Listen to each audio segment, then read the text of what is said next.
Okay, hello, welcome to the newest Pacifist live stream.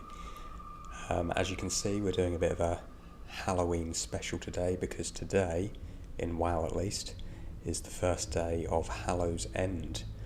And there is loads and loads of quests for us to complete, loads of items to get, things to explore. So yeah, that's where we're going to be starting off. And we start off in none other than the ruins of Lordaeron, the kind of central hub for Hallow's End. And you can see we've got a bit of a virtual camera going here, just something we've added in today to just be thematically appropriate. So yeah, let's get stuck straight into it. And welcome Muck. Spooky season is indeed upon us. Hallow's End started today. So to start us off, we've got quite a few quests here. So we're just gonna start by doing our dailies. Each of these gives a nice chunk of experience, about 50k each. So we've got to clean up the Undercity because the Alliance have attacked us with stink bombs, and then we're going to return the favour.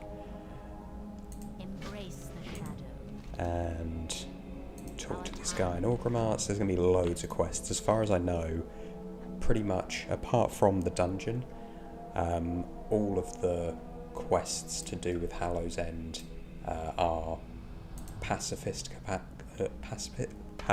compatible, which is what we want.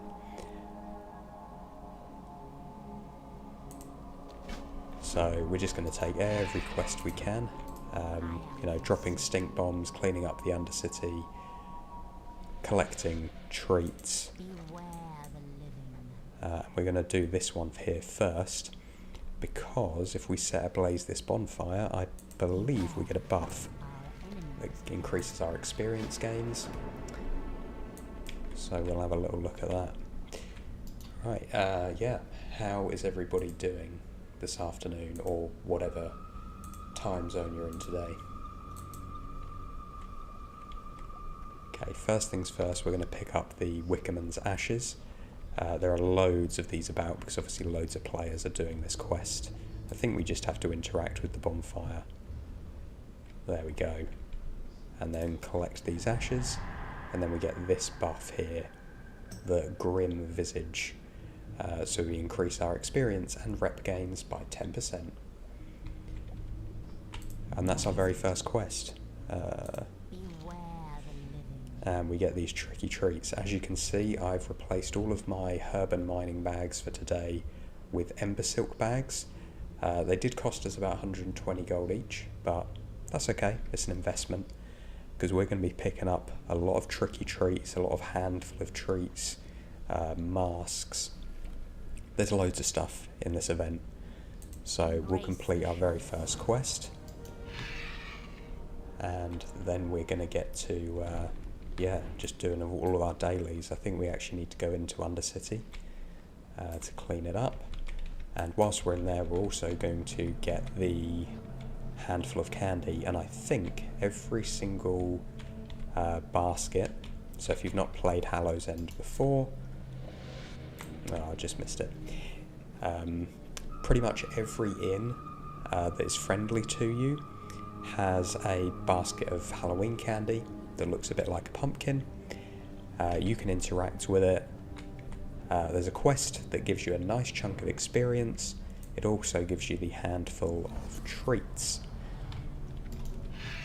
And that contains some of these tricky treats, which we can exchange for mounts, for various different items. There's a load of breadcrumb quests as well, all give a little bit of experience. We'll take all of them.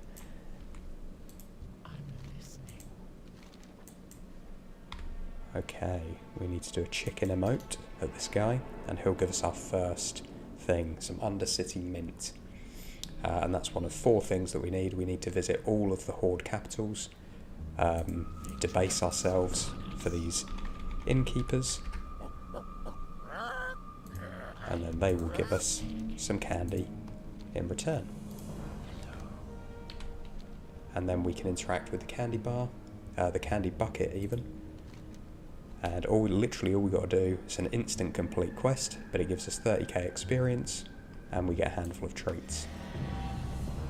And it's as easy as that, people. And there are over 100 of these all around the world. So we're just going to explore the world. We're going to find all of these candy buckets, and these are probably going to be some of the easiest level ups that we're going to get in the whole challenge.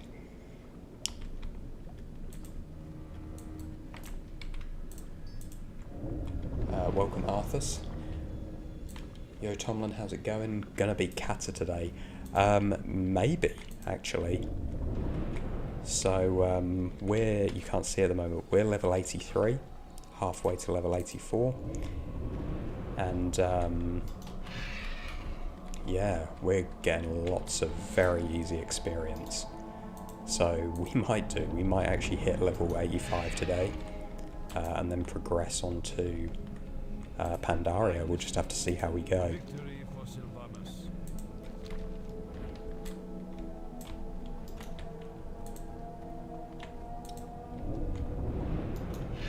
So if you're wondering, I can't do that fishing daily because that involves killing a fish, and if you want to type !rules in the chat on Twitch only. Unfortunately, this doesn't work on YouTube, but if you type that in on Twitch, it'll tell you the rules of the challenge. But if you've not seen this challenge before, if you're new to this challenge, new to this channel, then we're leveling from 1 to 90 in Mists of Pandaria Classic as a pure pacifist. So no attacking, no killing, certainly. We're just coming up with pacifist ways of leveling up, and this is one that is obviously unique to, you know, these 2 weeks of the year where there's loads of quests to do that don't involve any violence whatsoever, just a few little tasks like clearing up stink bombs from around the city that give us a nice little chunk of experience, and we don't have to partake in any violence in order to do that, which is the whole point of the challenge. So this is quite a unique method of leveling, because ordinarily we've been focusing on professions, mining, herbalism, a bit of archaeology, and we'll do a little bit of archaeology today because we'll be flying through loads of different zones. And of course, plenty of quests. Okay, next thing we need to do is we need to attack the Alliance. We need to speak to her sister, Fenlo. I'm guessing it's... So she's Candace Fenlo. I'm guessing Karina Fenlo would be her sister. There we go. I am ready to attack Stormwind. Don't worry, we're not doing any harm. We are purely dropping stink bombs. So we're being a nuisance, but we're not hurting anybody. We're not killing anybody.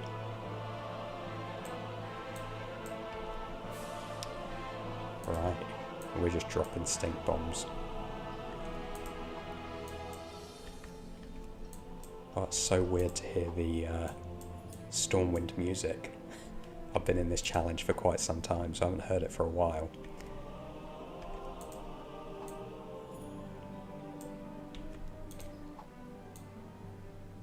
And what I'm doing is I'm actually being really nice. I'm dropping these next to where other people have dropped their stink bombs, so where these people are clearing up the stink bombs. It's actually going to make their life a little bit easier to do that quest, because, you know, we believe in love and equality for everybody. Well, at least this character does.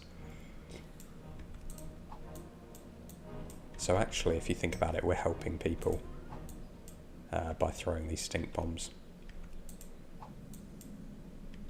Because there's more nodes for them to interact with on their quest.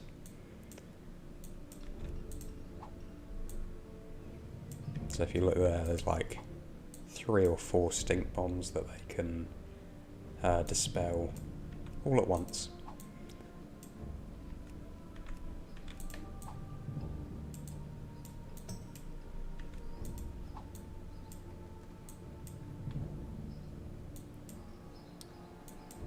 And yep, Muck has seen it. We've got the rules working there on Twitch.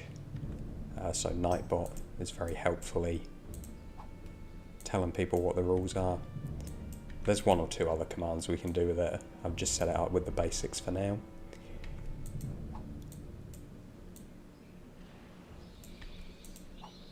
And there we go, 25 bombs dropped.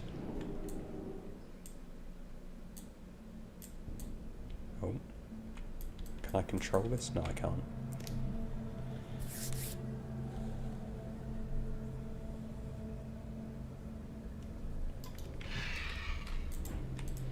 And this is why we love world events, because it's nice and easy experience. Okay, so next up we'll go over to Brill, because there's a quest to hand in here, and I think something to do with the fires. Although I think that happens every half an hour, so we've probably missed it. There we go, stop the fires. Be safe. Cool.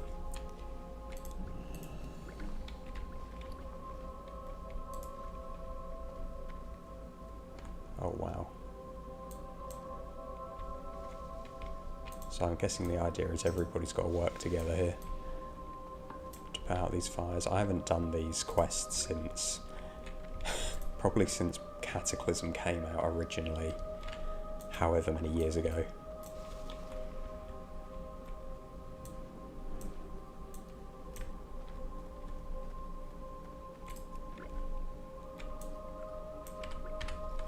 Okay. And the objective is just to put out all of the fires. Jeez. Seems like a tall order. Oh, there he is, Shade of the Horseman. So there is...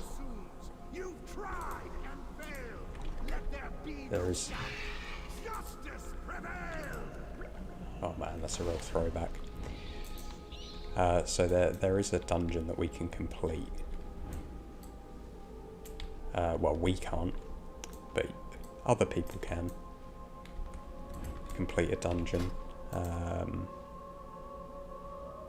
We may not be high enough level for it, but basically where you have to attack the Headless Horseman and kill him. But obviously we can't do that.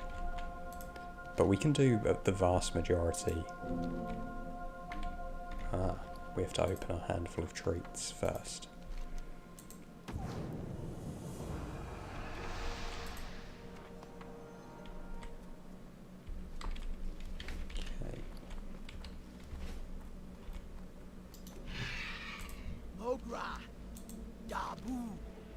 For the Horde.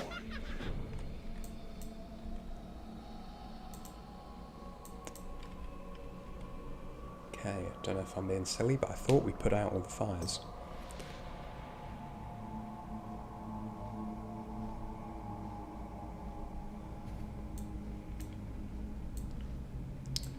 Muck, this takes me back.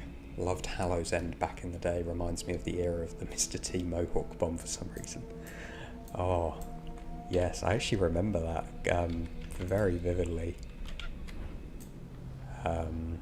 It was like a promotional thing, right? I'm not entirely sure what the what it was promoting. But yeah, you used to get these bombs where you throw them and everybody got like a mohawk and looked like Mr. T in that radius. Probably was around the same era. It was early WoW, I remember it. So it's probably around, I don't know, Wrath of the Lich King time.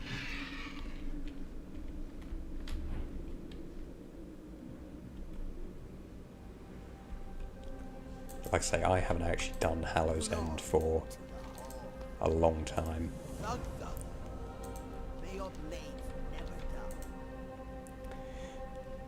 Okay. See, I thought we just did that. I thought we just put out all the fires. But we're not getting any sort of reward for it. So what I might do is I might come back, because we're going to need to circle back to Brill anyway.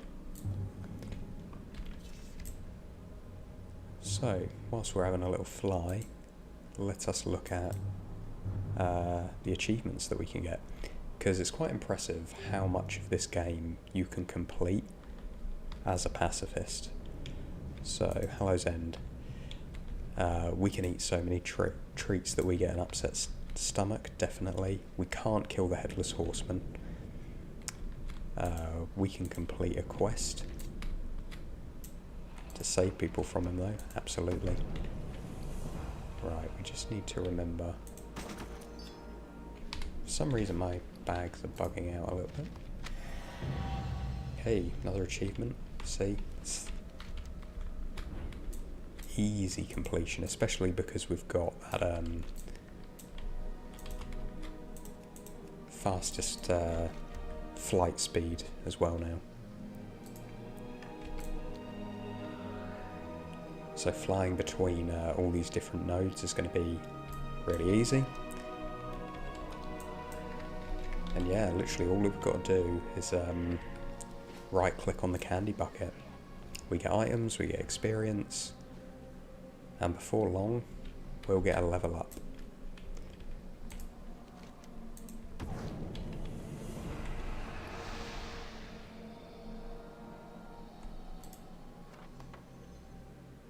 And ideally we want to get 150 of these tricky treats. Oh nice, you can just shapeshift out of the trick as well. Because if we get 150 of the tricky treats, then we can change it for... well, there's a few things we can get. We can get a pet, which I think has a... has an achievement. Yeah, the Sinister Squashling and the Hallowed Helm. Because I think you can just buy everything now. Because obviously some stuff drops from Headless Horseman, but we're not going to be able to do that, so we're going to have to buy it. And let's also track this. Right. There's one in Light's Hope Chapel. So we'll grab that.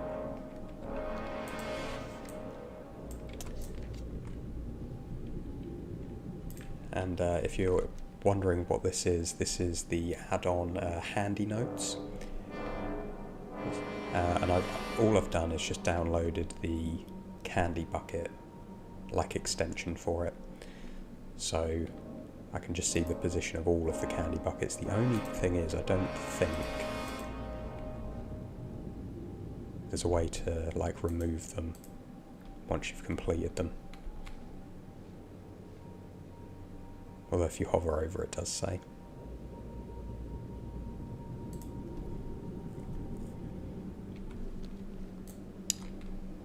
So yeah, it's a pretty chill way to level up.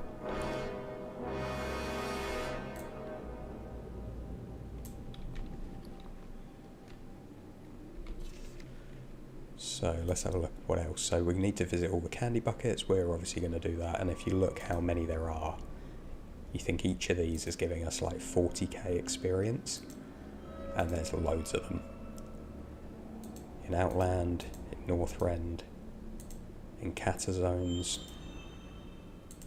and in Pandaria, but obviously we can't access Pandaria yet.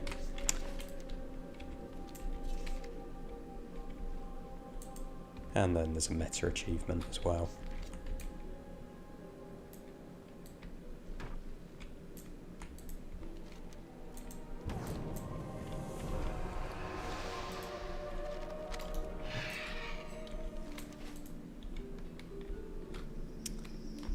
And we'll also do a little bit of archaeology.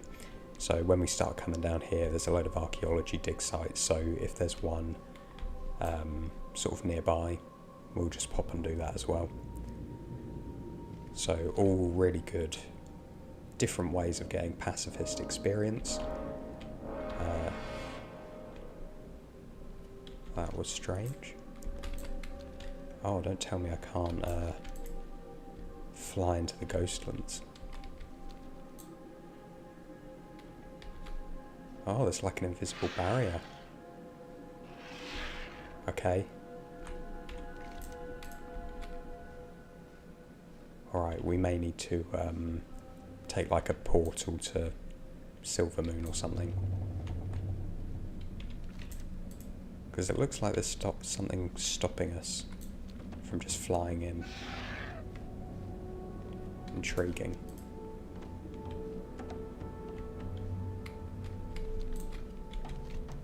Oh, that's a shame. Okay. No worries.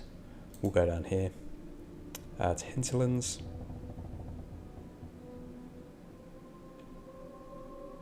Yeah, and we'll grab all of these.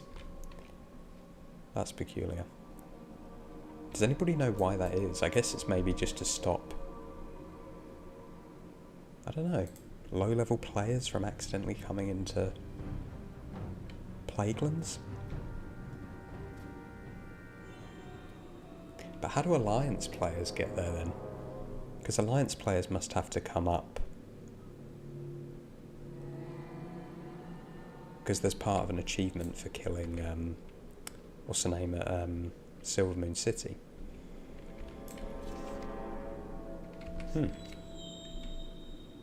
Okay, that's fine. We can get there pretty easily.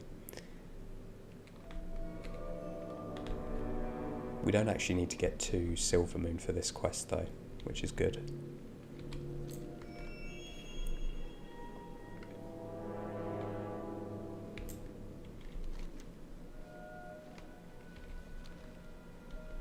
What I may do, I might just have fine minerals on. I'm not going to bother collecting the herbs in Old Azeroth because they don't really sell for much, and they're not going to give us really any experience. But if we see some ore nodes, we'll collect them because they do sell for good money.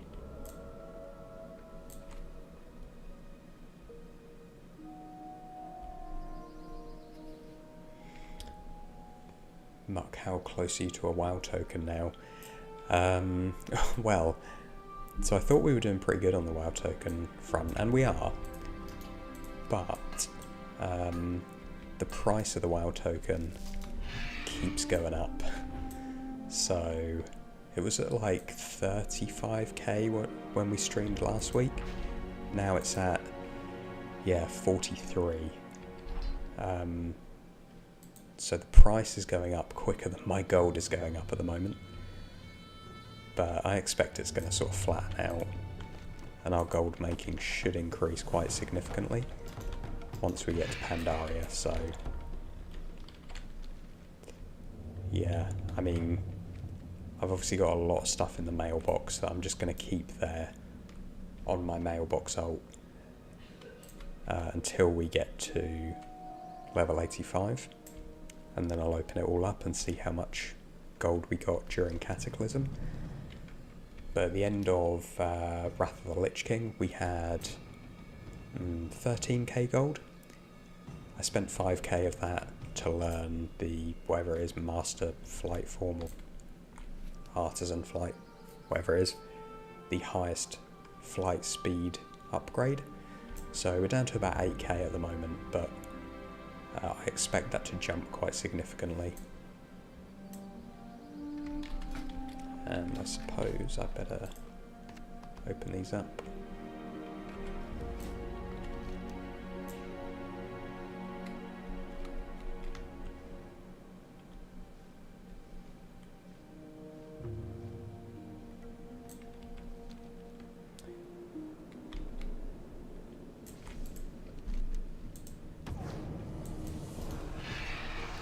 what's really handy is if we just shapeshift, it gets rid of those effects. Now over here, it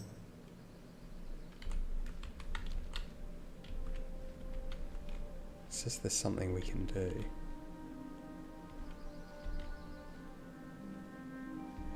No, I think that's just a Stormwind.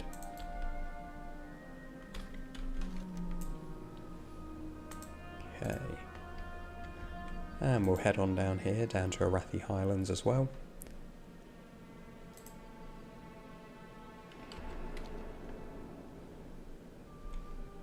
So yeah, this is just easy XP.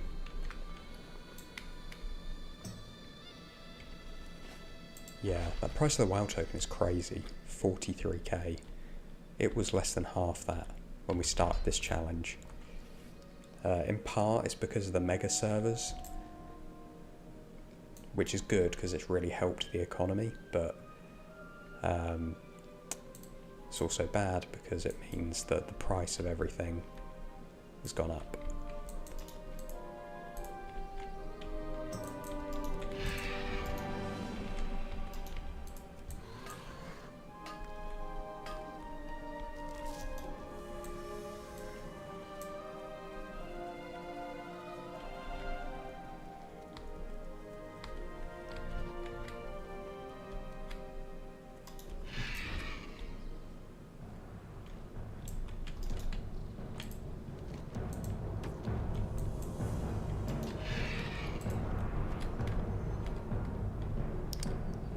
Is there any sort of achievement to do with those wands?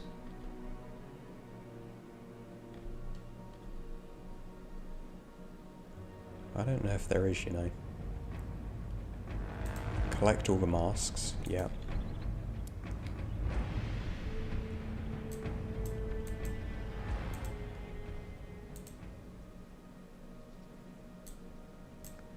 Oh, at some point we're going to need to go to Stormwind, so we'll need to keep an eye out for some Alliance players so that we can put a jack-o'-lantern on them.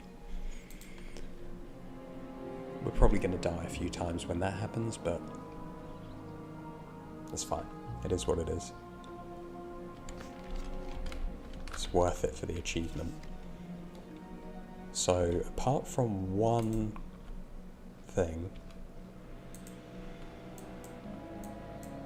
yeah, so apart from this one achievement, we can complete everything in the Hallow's End world event without ever killing anything, without ever attacking anything. So yeah, it's quite impressive really, given the name of this game.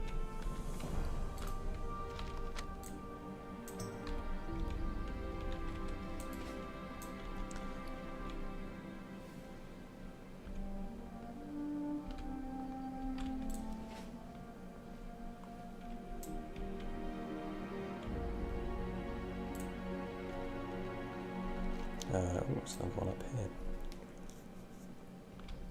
Now, if I was really min-maxing, I'd probably go for the Explorer achievements as well, but it's just so long, and it's not the most fun, to be honest with you.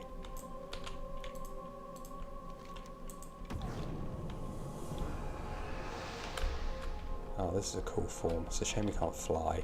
If we could fly in this bat form, I think I'd just stay like that. But we can't, so we have to get rid of it.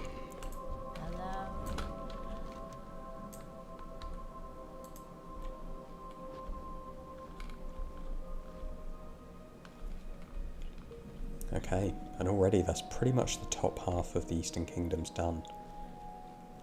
So, yeah, pretty easy event, especially now that we can fly so quick.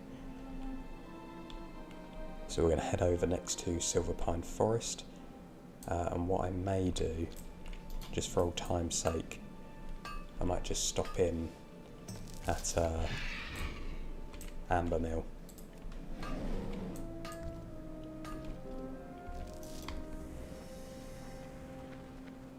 because that is my favourite place to gather in the entire game, because it is incredibly broken. So I'll show you that in a second. The most broken zone in World of Warcraft gathering. It's down here.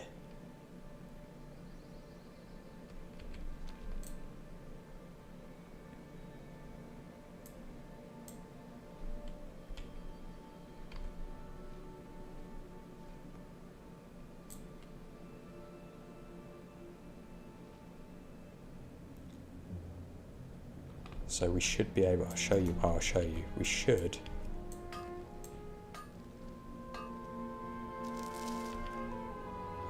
Didn't work. So normally you can gather things multiple times within this town.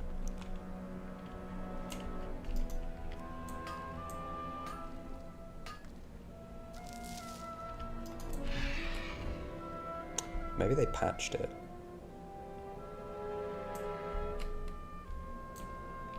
That'd be wild if they patched it, because this zone got us from like level, I don't know, level like 18 to level 30. Let me just find a herb.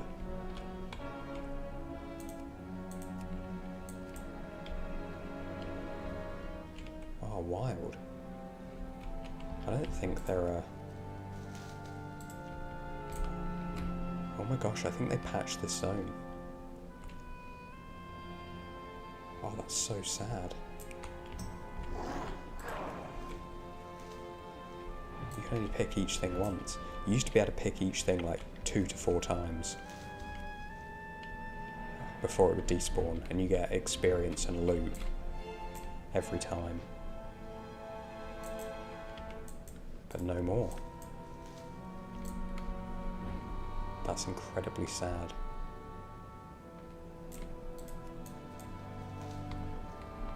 Maybe it was a bug. I thought it was an intended thing. Because when you hovered over them, it used to say like Mage Royal 4 times, because there were 4 nodes just stacked on each other. Oh man. Well, I'm glad we got the most of it whilst we could. Oh, that's really sad. Maybe it's because I've out-leveled it. Okay, we'll turn off find herbs now, because there are way too many herbs around.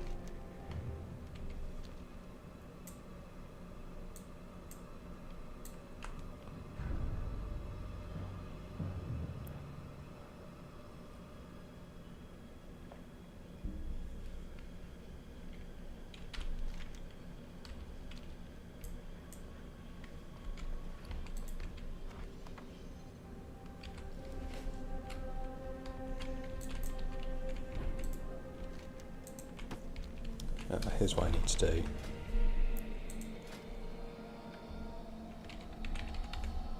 I need to have a macro to use the handful of treats, and then I don't have to keep opening my bag.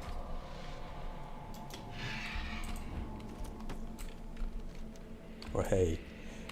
Okay, so what we just got there, we got some tricky treats. You get, I think 2 to 3 in each one, but in each handful of treats. But you also get like a chance at a different item, like these wands that change your appearance, or the masks, which are mostly just used for the achievement.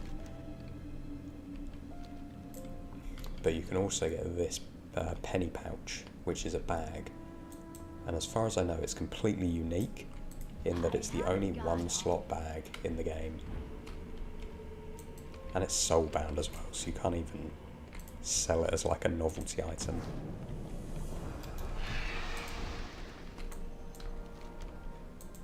So it may be the most pointless item in the whole game.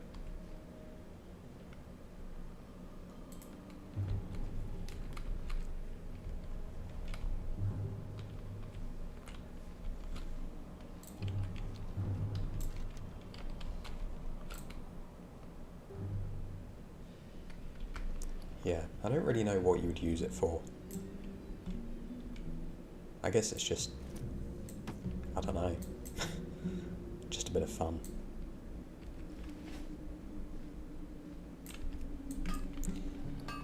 How much are all these ores selling for at the moment? That's a good drop. I don't know why, but the... wow, copper ore selling for like 2 gold at the moment. That's insane. Given how quickly you can farm it, that's a good little money maker. If you're a low level in Mop Classic at the moment, I would recommend farming some copper ore. Right, let's see if these fires are back. Okay, oh they are. Fantastic.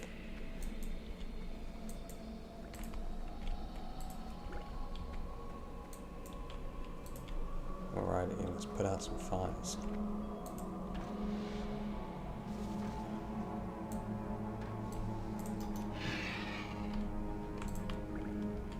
The town still burns. A cleansing fire. Time is short. I'll soon retire. Okay, so we just need to... There's not that many flames actually, I think this is doable.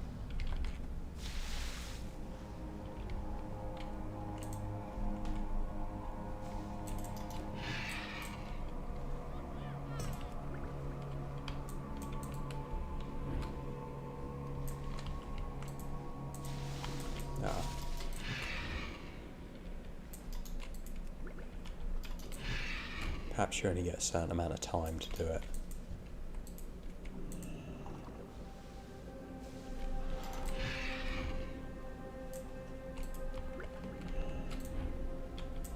Okay, I think we've almost got it. It's just this side of the building now.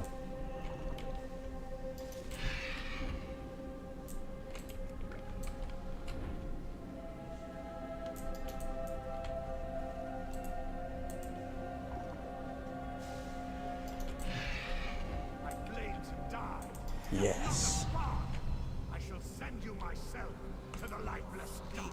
Friend, Amazing. be safe.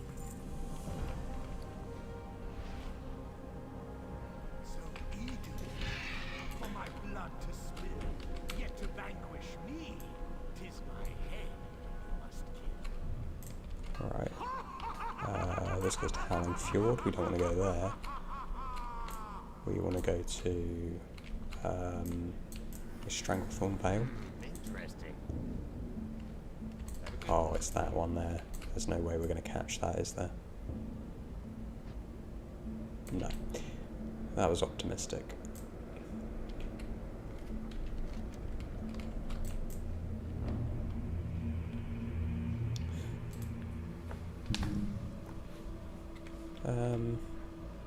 So what I was kind of thinking is we'd head down to Stranglethorn Vale and then work our way up.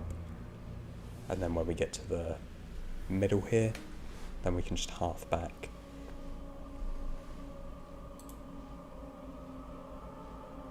And then start from Orgrimmar, and kind of do Kalimdor in one kind of big circle.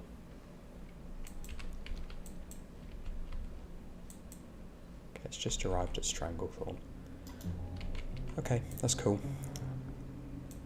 We'll wait here for a second. And I'll just clean up my bags a little bit.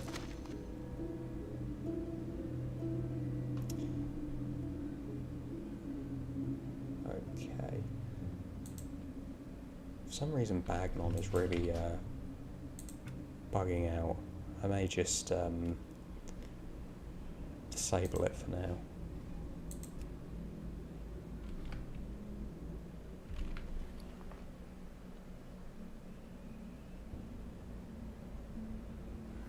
Alright, so what we got? We got some tricky treats. We'll track them down there. 3 masks. There's something like 24 masks to collect. So basically we need an entire bag's worth of different masks. Wands we're not too fussed about. Weighted jack-o'-lantern, we need them for the quest. So we'll start by targeting alliance players with that.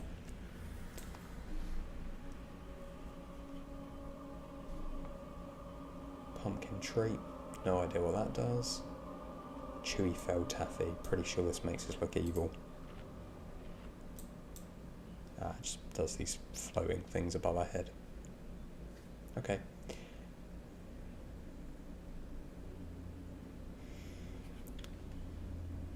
Yeah, pretty cool.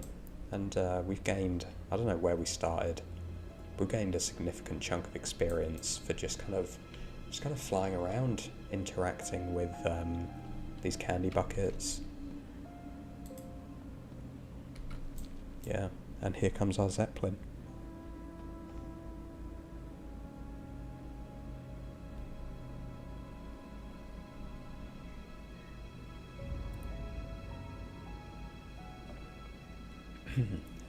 Muck, any updates on the new challenge? Yeah, I'm kind of keeping it on the down low, I guess. So for context, I kind of mentioned in my last stream that I'd started a different challenge. So obviously we've got the Pacifist challenge going on at the moment, which is this one here, and we're not too far from completing it. I reckon we can finish Kata today. In this stream, that's my hope. And then I've got some other things I want to do with this challenge, because I think it is really interesting to explore how much of the game you can do and complete and interact with without ever attacking. But ultimately, level 90 is the goal. So once we reach that, I'm kind of planning another challenge. I've got it kind of in the works now. I like to be a little bit ahead of things. I like to have some stuff, sort of going on ahead of time so that I'm not like behind with content. Just trying to put out like a video every couple of weeks, with everything else, with streaming, with work and life and all that. That can be quite time consuming, so I try to kind of try to work ahead a little bit. But the other challenge is going well. I can say it's quite different to this one, because I've really enjoyed this challenge, but I think we've kind of fully explored a lot of stuff. I think Pandaria is going to have loads of cool content, but I think once we've explored that, and once we've done a little bit of extra content around gold farming, etc., I think that will kind of be the extent of this challenge. So yeah, next challenge is a lot more like, there's a lot more killing than there is in this one. Not that that's a high bar, because there is none in this. Cool.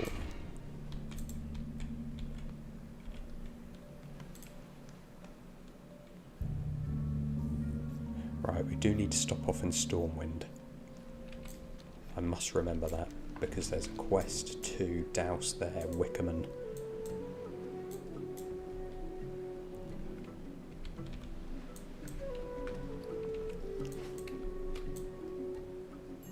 So I mustn't forget to do that.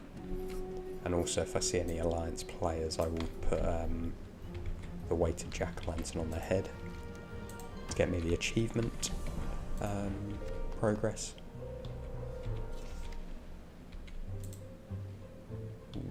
There was a thing involving nerds, weren't there? Oh, gain 10 honourable kills. Yeah, we can't do that. Sad times. And another amazing area to farm in as a pacifist is the Cape of Stranglethorn.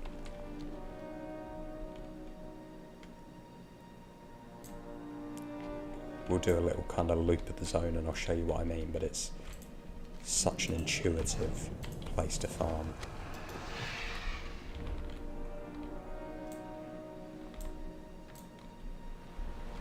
Really good node density,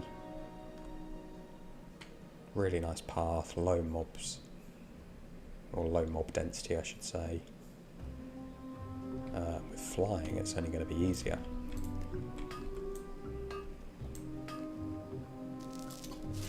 So basically there's just a path that runs the length of the zone. You just kind of run that path with the occasional stop off in these little alcove bits. And you get, yeah, insane experience gains per hour from doing that. Obviously I'm not collecting all the herbs, but herbs spawn a lot more than ore does. Hence why herbs don't sell for as much, because they're a lot more plentiful. I don't really know why the devs chose to do that, why they chose to have so many more herbs than ore, because I would have thought there's a roughly equal demand for them, so all it does is devalue the herbs, but there must be a reason.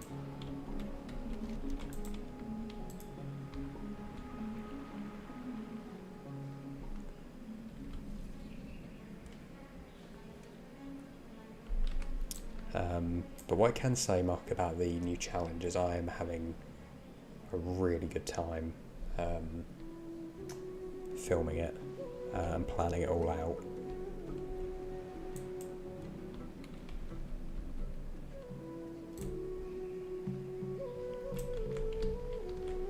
What I can tell you is it takes place in Classic, and I mean Classic, not Mop Classic. And I love Classic WoW. Classic Era, I think is what it's officially called. Yeah, it takes place in Classic Era. Yeah, and I'm absolutely having a blast with it. It's kind of a spin on challenges that I've seen before. I'm trying to think if I've seen anybody do this exact thing. I don't think so. But then again, there are a lot of WoW challenge creators out there, so you never know. But yeah, I think it's a nice, unique twist on a kind of classic concept.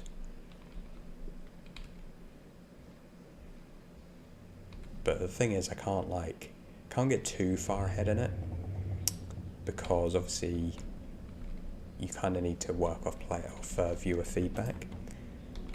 So what I don't want to do is I don't want to have like 5 videos ready to go. I release one and then some people make really good points about how I could, change the challenge or do things differently. And then I need to re-record those next 4 videos.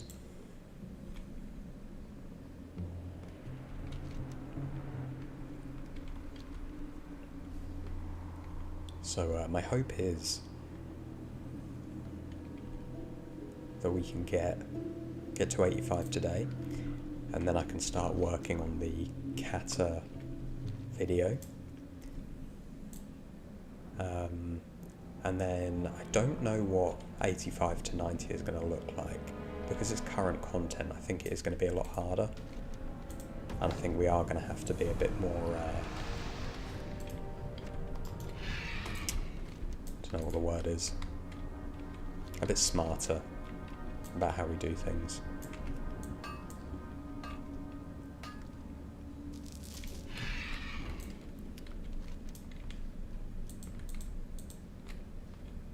Oh, we've got our first archaeology site here in Swamp of Sorrows, so we will stop off and do that while we're here, because archaeology gives a lovely bit of experience, and as you can see, we've got a chunk of rested experience, and rested experience doesn't count. Oh.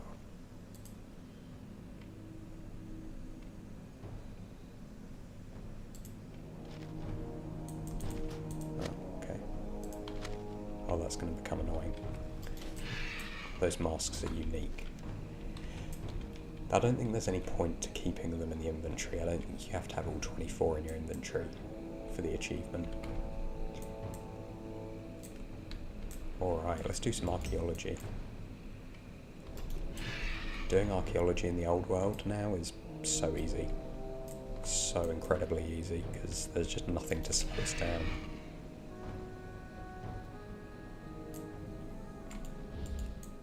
I've been watching a lot of Pathalerix's videos, the Goldbound series, and he's in Swamposaurus at the moment. So yeah, just coming to this zone just reminds me of that.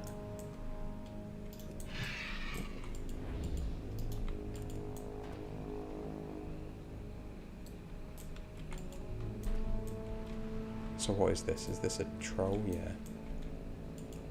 34k per find. Wow. That is insane. I mean, I know it's rested experience, but seriously, archaeology is an amazing way to level. It's quite fun as well, you know, just flying around exploring the world.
I think I disabled my archaeology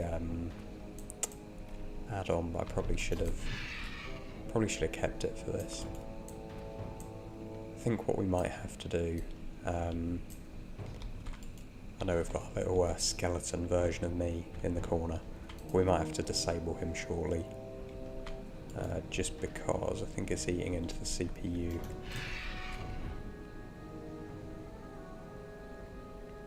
You can let me know if you're particularly attached, but otherwise I'll disable it. But it's just a little gimmick really for Halloween. It's quite a cool little app. It's called Animes, and they have loads of different like avatars, I think they call them, you can use. I was playing around with it, I saw the skeleton, I thought, yeah, that seems appropriate. But yeah, it's eating into the CPU because it's having to obviously record me, translate that into this video, and then send it to OBS. So it's quite a CPU intensive task. Plus I don't really like the way the mouth moves, because I've realised I talk with my mouth closed a lot apparently, or like my lips don't move that much, so it kind of looks weird sometimes. So let's just disable him for now. We can take that out of OBS. So we're just back to normal WoW content, but yeah, I mean, if you're particularly attached to it, then let me know and I can bring it back in a little bit.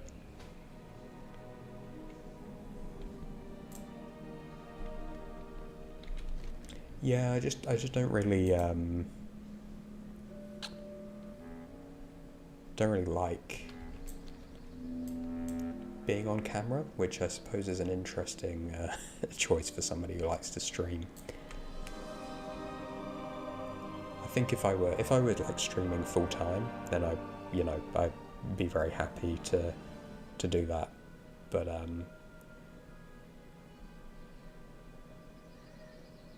yeah, I don't think it would. I don't think anybody would mind Like, I don't think my work would care or anything like that. Just, yeah, more of a private person, I guess, in that respect.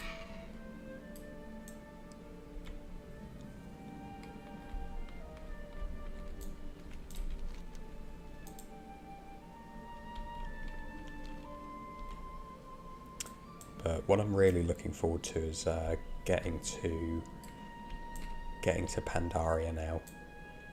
And once we're at level 84, I've pretty much explored every area in Cataclysm now, with the exception of Twilight Highlands, because you need to be 84, I think, to get the quest to get there. So we haven't been there yet, but yeah, we'll go there. I mean, we'll have to. We really don't have that much time left in the Kata level bracket.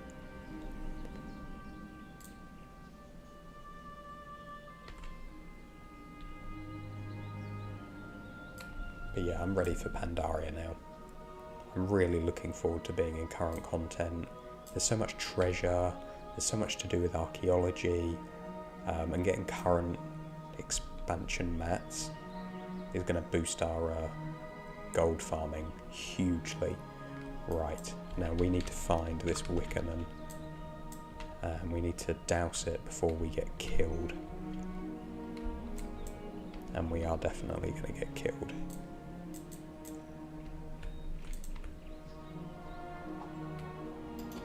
Oh my gosh.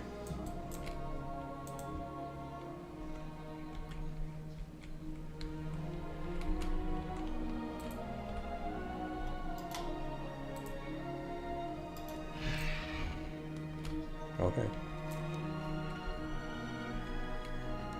Okay, that was pretty cool. That's pretty easy actually. I was really expecting the guards or some players to grab us, because that flagged us for PvP straight away.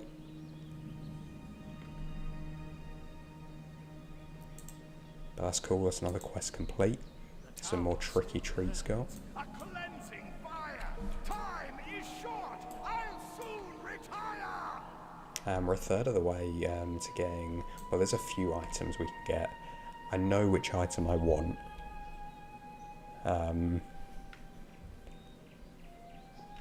I know there's pets and various transmog items, but to be honest, the thing I want is the broomstick mount, because that was like the first thing I remember I got on my main account back in Cataclysm, like original. It was just such a cool mount.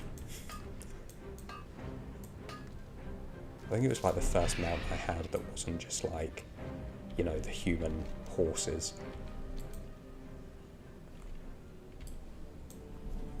So yeah, if we get 150 of these, we're definitely going to be getting that mount. Even though I'm sure there's, you know, more optimal things we could get. I don't really care about optimization, I care about what looks cool.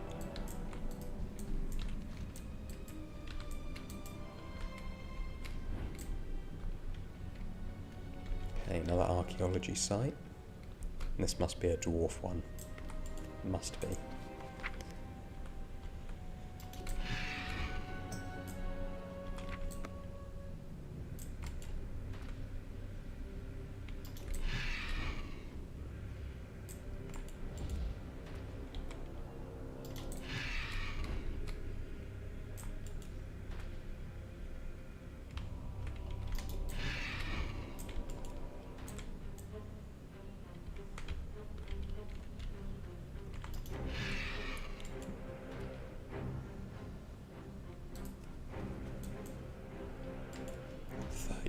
It's just insane.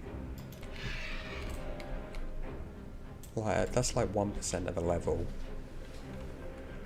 in pretty end game content.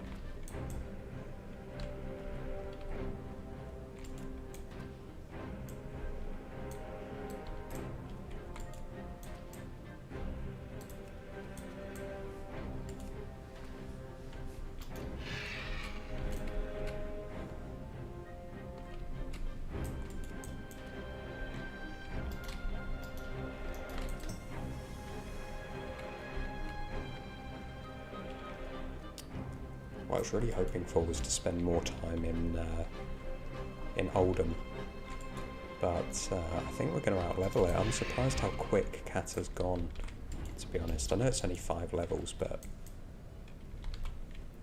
given the experience jump, I was really expecting it to take longer, but I mean, I'm not complaining, because I think Pandaria is going to take a very long time.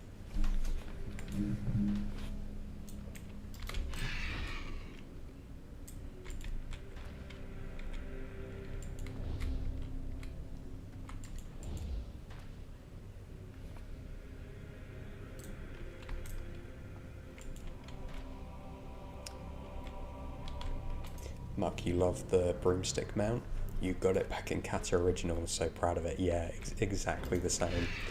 Exactly the same here. I mean, I was like, when Kata came out, that for me was like, I was in the full swing of WoW then. Well, I started playing in Burning Crusade.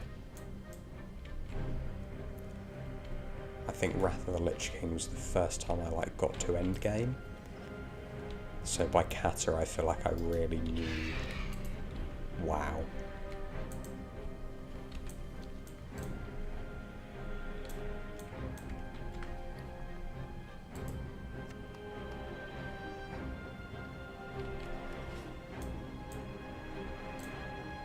Yeah, the thing is, it's not even like... I guess it's a pretty cool looking mount. But like, there are cooler mounts, objectively, but something about, you know, those early game things that you collect, whether it's appearances, whether it's pets or mounts or just like characters that you had. That's why I love mages. Just because a mage was the first class I ever played, so it just holds a special place in my heart. Hey. Another dig site.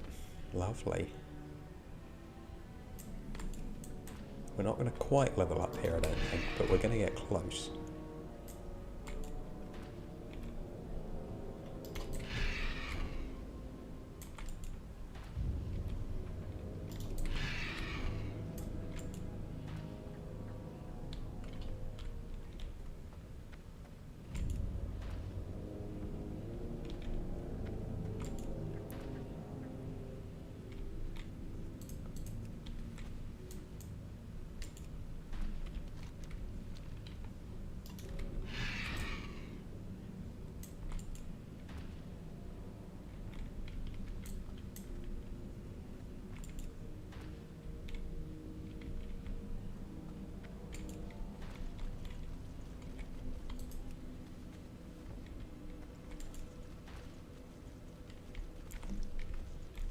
And we better just check we're not at risk of reaching the cap here. Oh no, we're well far away from it. That's fine. The amount of fragments I've missed out on because I didn't realise we hit the cap.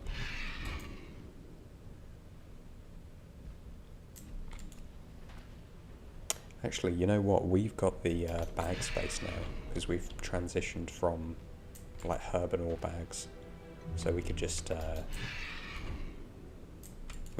use these archaeology fragments straight away. Because ordinarily I just have just my backpack as a regular bag.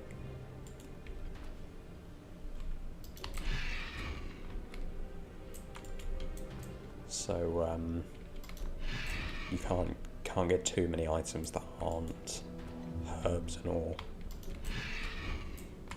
But we don't have that worry now.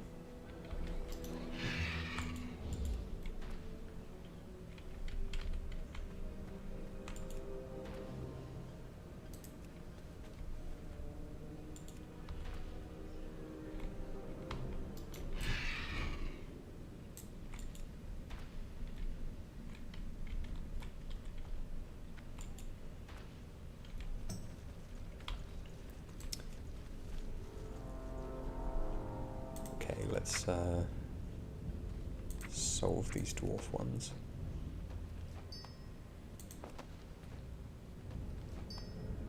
Okay, nothing to write home about. 6 gold worth of items. It's not nothing.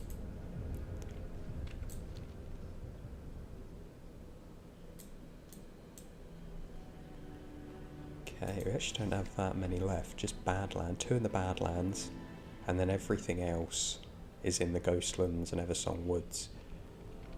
Just need to remember how to get there. There must be a portal from Orgrimmar. There must be. There just must be.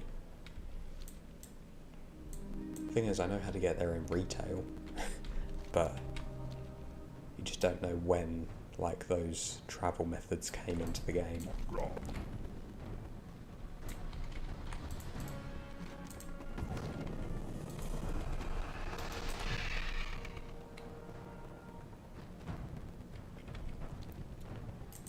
Oh, this is the site of my greatest shame here in the Badlands.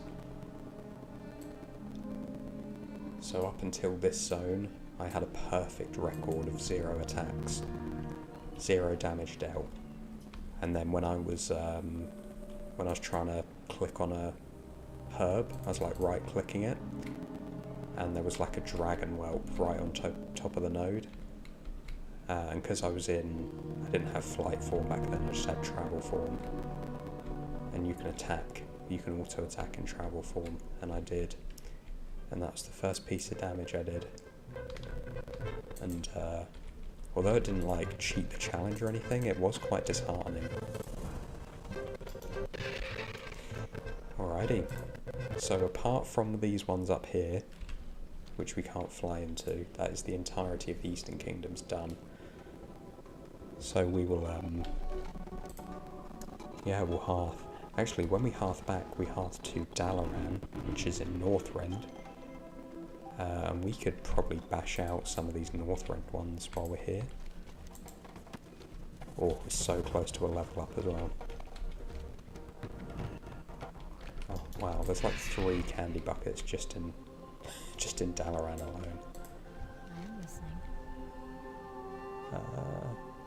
Sure. I'll take any quest at this point. Right, I think this is gonna... Oh, I'm gonna take this stupid mask off. Okay, this should be level 84 right here. Yeah. Our ancestors be praised indeed. Right, I don't think we can get this one. That's in the, that's the Alliance side, right? Yeah, I don't think we're allowed to get that one. Be interested to see if it was even, like, theoretically clickable. Like, if we got in there quick enough, could we do it?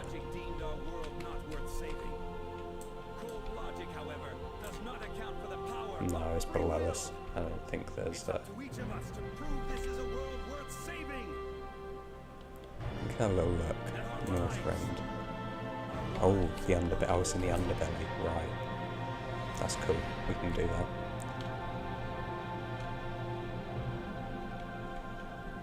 We can definitely get this one then. Yeah, because we might as well, right? If we're here, we might as well just do all the Northrend ones. Saves us a hearth.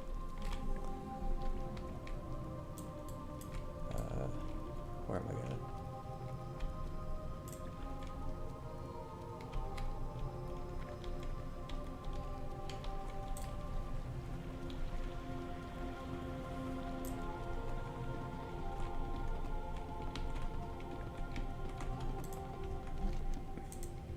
They really give varying amounts of experience as well. Like, some give 30k, some give 40k. That one just gave a really random number.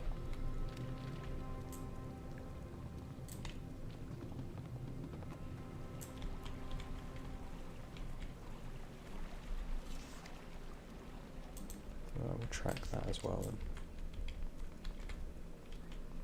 The nice thing about Northrend is things are a bit more condensed as well than they are in the old world. So if I'm reading this right, there are none in Ice Crown? No, okay, cool, we can avoid that zone altogether then. Go straight for Storm Peaks.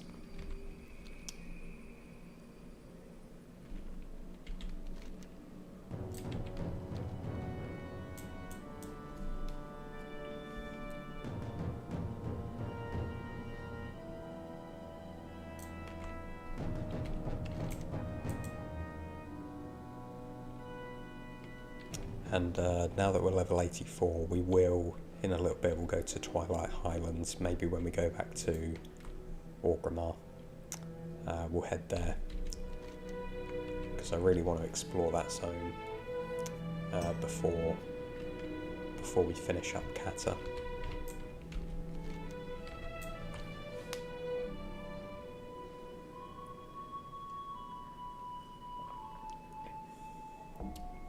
You know, ordinarily I'd, when I finish an expansion, I'd release a video before going on to the next one, but you know what? I might just treat you, we might just go straight on to to Pandaria today. Depends how much time we've got really.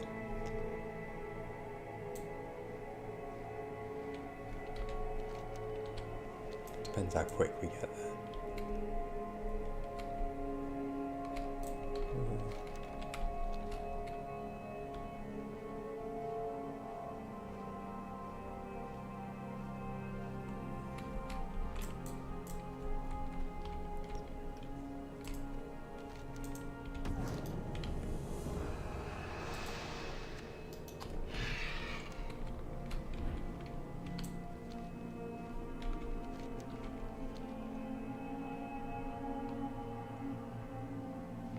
And I'm also I'm not going to get every single candy bucket today.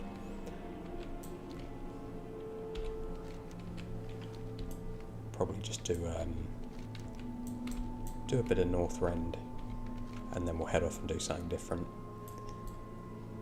Because variety is the spice of life.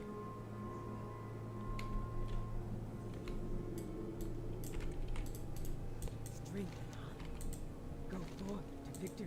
Look, fight well, friend. So I actually have the Explorer achievement for exploring all of Northrend, and yet I've never come across this place.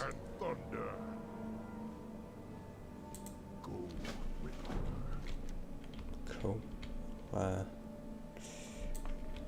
You gotta love these little breadcrumb quests, because they give a nice little bit of experience, but you haven't really got to do much for them.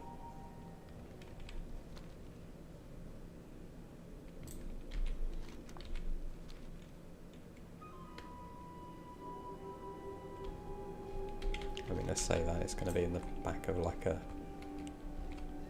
enemy infested cave now, isn't it?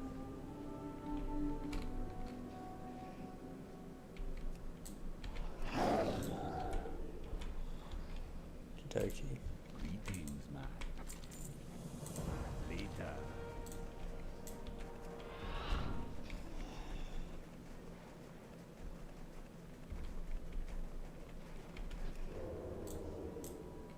Okay.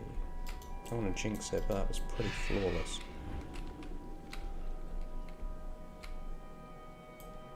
Easiest 3 gold 70 silver I ever made.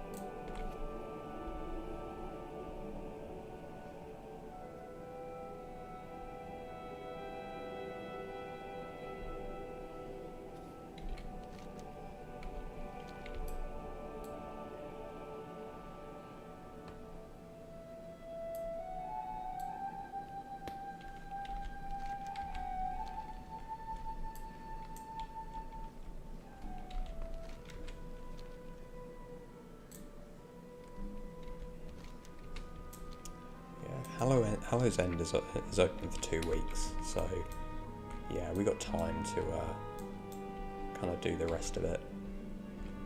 We don't need to complete it all today, because I do want to get onto some Herbanor gathering, because that's our bread and butter, right? But it's nice to take these little detours. Look, 55k, why does some get more than others? Yeah, it's nice to just have some variety.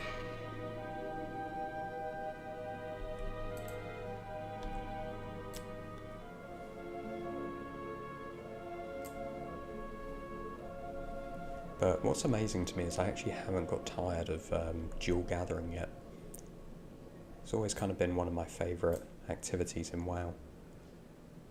It's the kind of thing that you feel like you should, like after a while it should get old, but it just doesn't. Especially because there's so much like good WoW content out there now, so I can just be watching that on one screen and gathering on the other. It's quite a relaxing activity. And I noticed we got some new people joining, so I'll just go through the rules of this challenge if you're not familiar with it already. What we're doing today is we're leveling from 1 to 90 in Mop Classic without ever killing anything, without ever attacking. So we can use any method of experience gains we like, but it can't involve violence. So we can gather, we can do archaeology, we can do what we're doing now and do some quests. All of that's open to us, but it's about finding ways to level up and gain experience without attacking, and we're doing pretty well. We're at level 84 at the moment. So we've only got 6 levels to go, but they are obviously the 6 levels with the highest experience requirements. So it's by no means going to be easy or quick, but yeah, it's been pretty chill so far. And we're dual streaming, so we're on Twitch and we're on YouTube. So whatever your preferred platform to watch streaming is, yeah, you can go on either.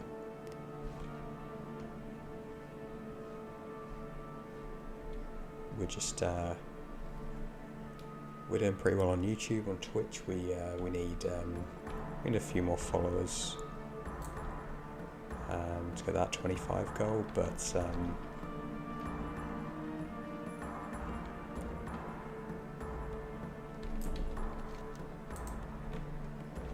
yeah, no stress, no obligation. And today, the way that we're leveling up is we've just been hitting up all of these candy buckets because Hallow's End started this morning. And literally just by, I'll show you in a sec because we're going to reach one, literally just by right clicking and turning in a quest to these candy buckets that are at every single inn in the entirety of Azeroth, we get 55k, and we get a few items as well. So it's an incredibly easy and quick way for us to level up. We started off, we were about halfway to level 84, and now we just leveled up a little bit of the way to level 85. We're going to change shortly. We're going to go and do some dual gathering because there's only so long that I can fly between inns. But my goal is, we've got a couple of weeks of Hallow's End, so that my goal is to kind of completely complete the event in those 2 weeks, which I think is pretty doable. But we are going to break it up today, because I really want to see Twilight Highlands before we hit level 85, because I've been to all the other zones. I've been to Haijiao, Vashj'ir, Oldham and Deepholm. Been to all of them. Oldham is by far my favourite, just because of nostalgia. I used to farm Whiptail there back in the day, and I actually wasn't dual gathering back in the day. I was just herb farming, which seems like a bit of an oversight in retrospect, but that's how I got my gold back in Kata Original. So I spent a lot of time in that zone, so going back there has been quite nice. It's quite nice because I know the farming route like the back of my hand. It's so easy, things respawn so quick. It's a really good source of experience and of gold. Like, we're focusing on experience gains, but our gold gains have been pretty good. We've been able to afford all of our flight upgrades, buy everything that we need and then some. And we still got about, what, 13k left over. So it's been pretty lucrative. So what I'm going to do is I'm going to go Dragon Blight, going to finish this off, go Borean Tundra Solazar, and then our Hearth will be up. Once we've done all that, we'll head back to Orgrimmar. We've got a couple of quests, or 1 or 2 quests to hand in there, and then we'll get the quest to go to Twilight Highlands and do some jewel gathering.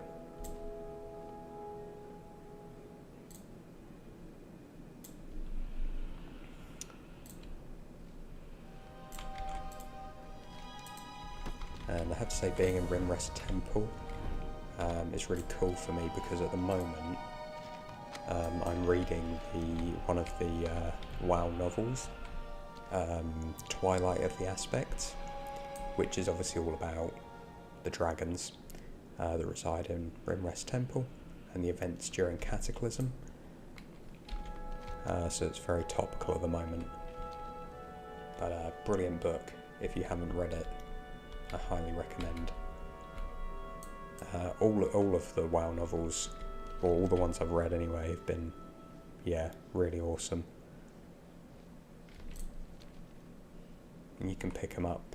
You can pick them up like relatively cheap on Amazon. There's quite a few like used ones, but they're in really good condition as well. And that's how I tend to buy most of my books, because it doesn't bother me if somebody's read them before. I'm not particularly precious about books. I'm just more interested in the contents than the appearance of the cover, as long as, you know, it's in a good state. So yeah, for like £3 or £4 you can get some really, really awesome novels. And I find that reading the novels actually makes me more excited to play the game, because I like understand the lore and what's going on. Like, apart from the whole like Arthur's backstory, I can't say I really understood all of the context of Cataclysm, but I feel like I'm starting to, which is cool.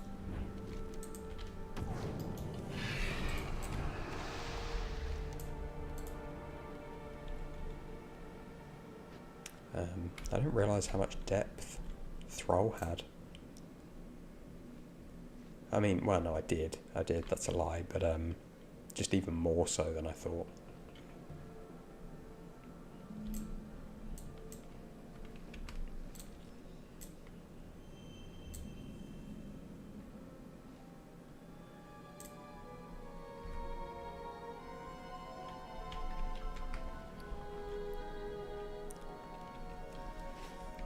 I'm going to try and reinitialize Bagnon in a bit, because I realise how reliant on it I am.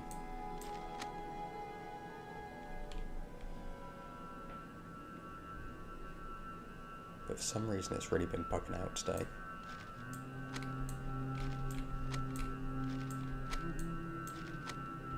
Okay, we've got quite a few of the masks.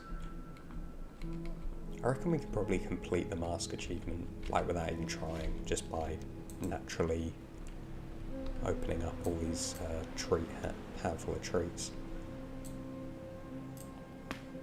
We've also got loads of the tricky treats. I don't know how many you're sort of supposed to be able to get, but we've got enough to get, or we've almost got enough to get the broomstick mount. That's my goal. If I get 150 of these, I'm buying the broomstick mount. That's the only thing I want from this event. That and the sweet experience.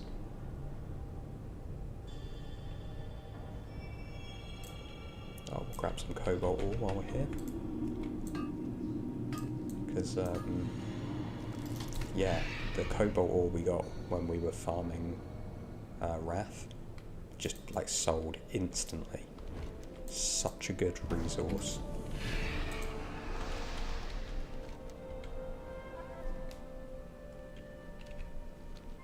So while we're here, if we see some, we'll grab some. Because buying this flight speed upgrade, that was expensive.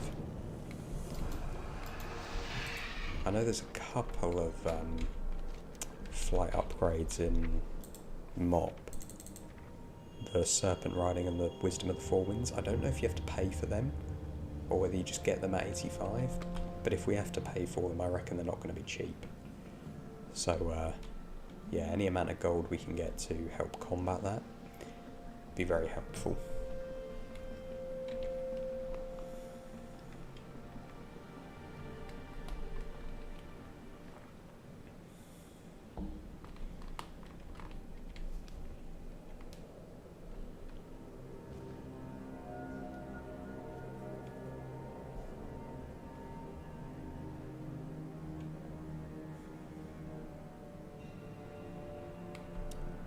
Something I didn't realise as well, over on Twitch they've got a WoW drop at the moment.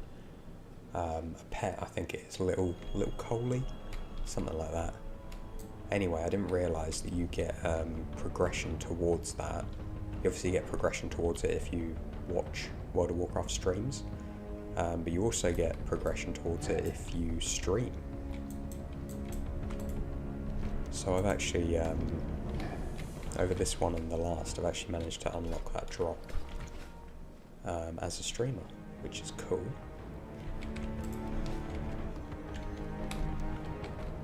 But I presume it's only on retail because I haven't had any like notification it came here.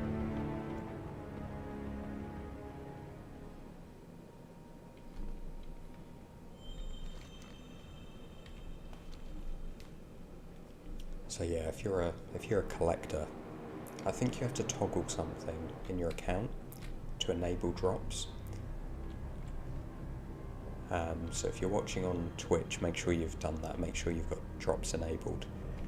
Because you get free stuff. It's usually pets in WoW. But there's occasionally other stuff. And it's free, like, you know, you just get it for watching.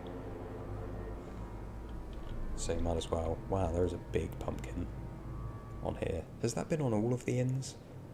Am I only just now noticing it? I do admit that's quite possible. I'm not the most observant.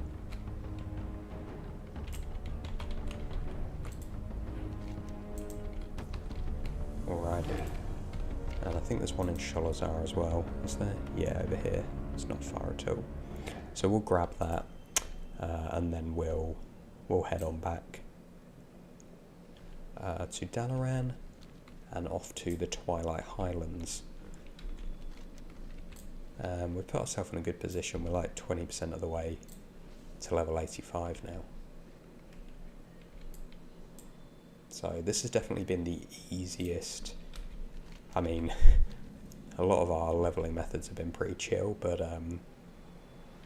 yeah, this, if you wanted to pair this with the Explorer achievement, if you really wanted to min-max it, that'd definitely be the way to go. You can get loads of achievements all at the same time with a nice healthy experience bump. So if you kind of had enough of, you know, running dungeons, etc. Oh, tiny, look at me. It's kind of cool, I kind of wish I could stay in this form.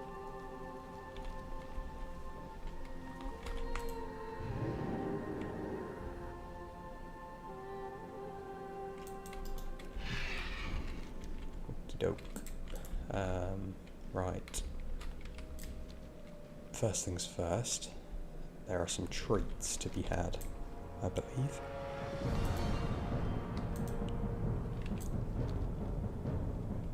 What's this? This is going to be the Twilight Highlands. Yes, we will do that.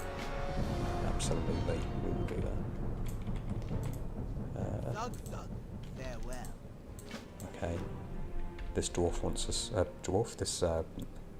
orc wants us to flex at her, and she'll give us some candy. This feels kind of demeaning, but whatever. Strength I'll do it. and honor. Anything for some nougat. Cobra for the horde. Handful of treats, take that as well. There's a quest to hand in. Is that in here? Oh, it is. Speak quickly. So, What is it? okay, cool. Oh, I think I remember this quest chain, missing heirlooms. That's just triggered a memory. Let's just grab these other treats and the candy bucket up here while we're here, and then we'll head to top right. Highlands. Yeah, the missing heirlooms thing. How you doing, man? Do the trainee mode. Hey, man. Bye-bye now.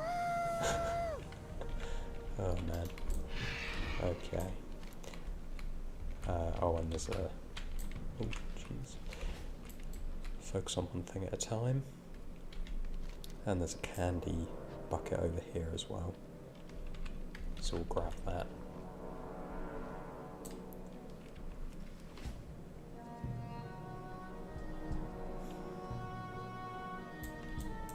Where is it? Is there one?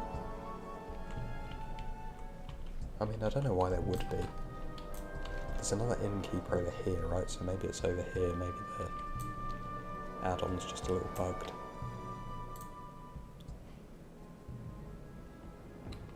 Is there an innkeeper over here? Or have I just made that up? May have just made it up. Oh, over here. No. Okay, never mind. Oh, there's one way we can find out. We can look here. Is there another in Orgrimmar? No, there is not. Cool. Don't want to be missing out on easy experience.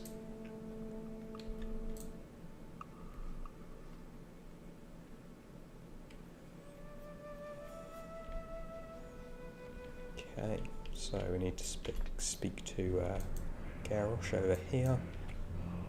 What does this person want? Oh. 100k experience just for talking to someone. Absolutely. Hellscream's eyes are upon you. Okay, yep. Serve the horde or be crushed. We'll do each of those. 100k experience, that seems disproportionate. Definitely going to do this.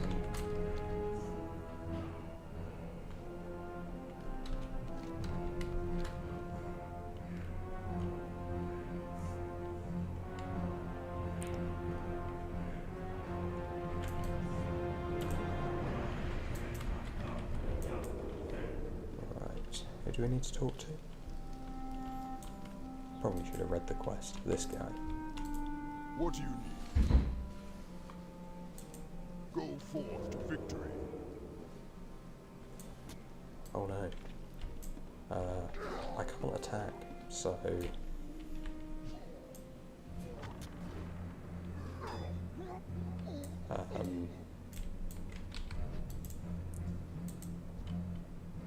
Right.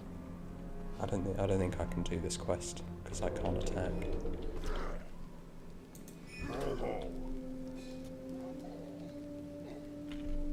Right, I don't really condone the violence part. Speak, friend, for the horde.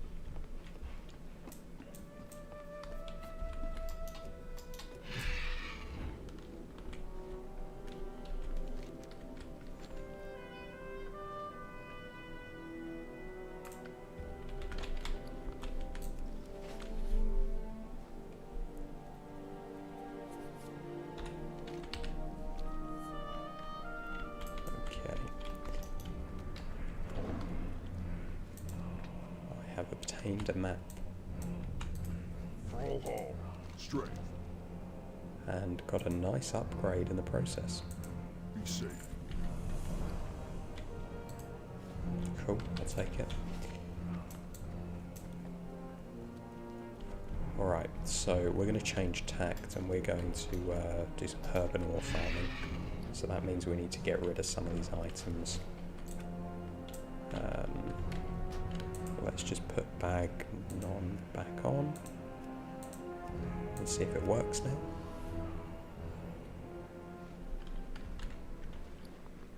So if I clean it up, is it going to be weird again? Yeah, I don't think it's actually cleaned it up, is it? I don't know. Anyway, send all of this stuff off to my alt. They're in such small stacks, it's probably not worthwhile, but oh well.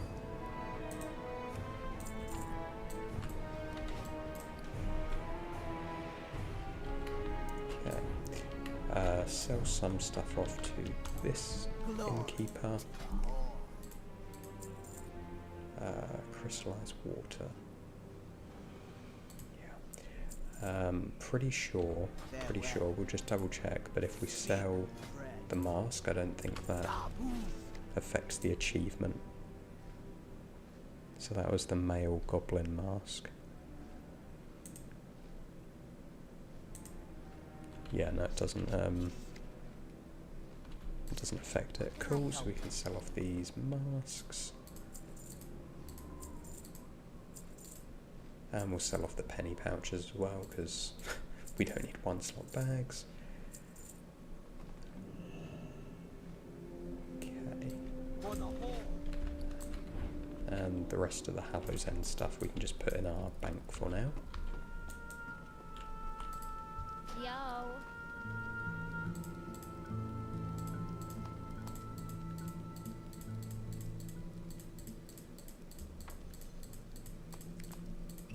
Cool, and then in a sec what we'll do is we'll Go get him, champ. What's up?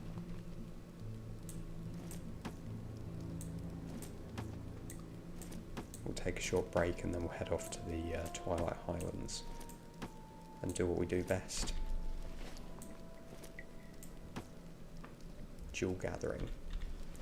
I don't know why this is being so weird.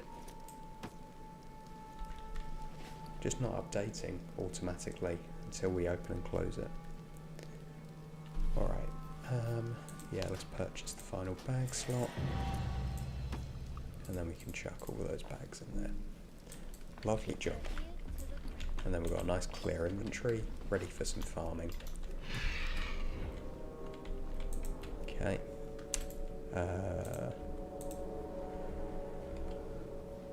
Wait a sec, where are we going?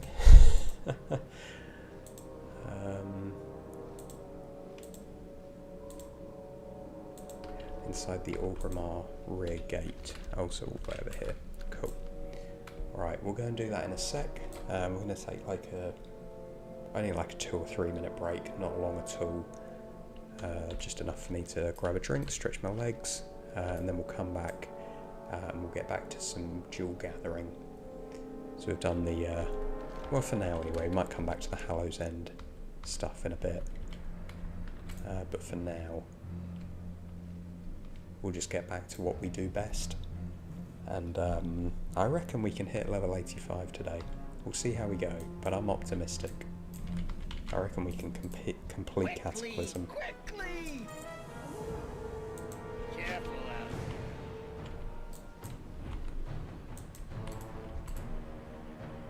out. Okay, right. We'll be back in a few minutes.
Alrighty, and we're back.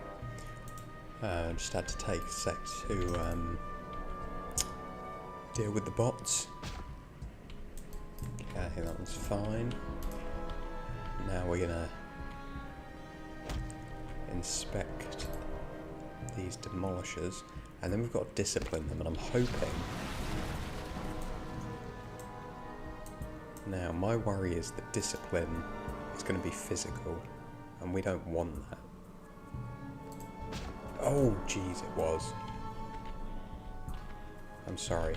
You didn't want to be an engineer. Where are you? Oh dear, I think we kicked him into oblivion.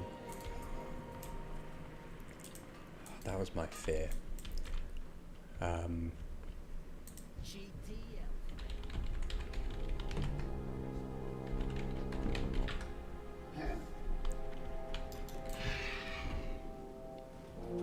Why are the Horde so evil?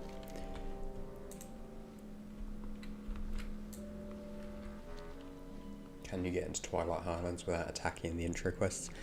Well, we didn't technically attack, but that interaction didn't look completely non-violent, if we're being honest.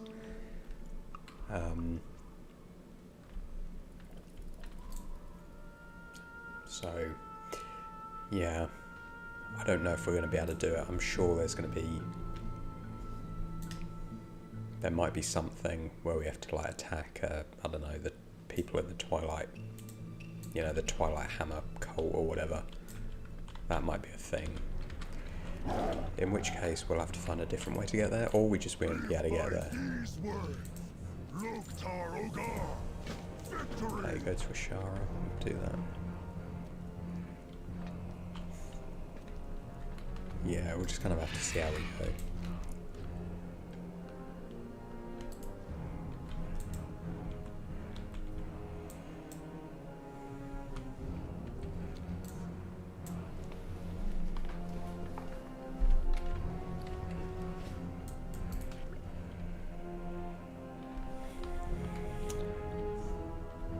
One of the other things that I haven't been doing yet, but I could do, is fishing. So I haven't been fishing because obviously when you fish up, you kill the fish, and that doesn't seem very pacifist. But there was a viewer had a very good suggestion, and that was what we could do, like catch and release. So we could do the fishing action, but then not actually loot. And I don't know whether that still gives the skill up. I think it would. I don't think you get the skill up on looting. So it's quite a good idea, so we might have to try that. Because one of our mini challenges as part of this has been about trying to get cooking all the way up to 600 without using any meat or fish recipes. However, we've really stalled on that because I've got to 111, but apart from doing daily cooking quests, I can't see a way to do it, and that's obviously going to take like a year and a half to get all the way up to 600 that way. So one of the things I was thinking about is Harvest Festival didn't have any cooking recipes, neither did Brewfest, but Pilgrim's Bounty might. That's still like a month and a half away though. But yeah, if anybody's got any tips on how to do that, be greatly received, but I don't think there is a way to do it.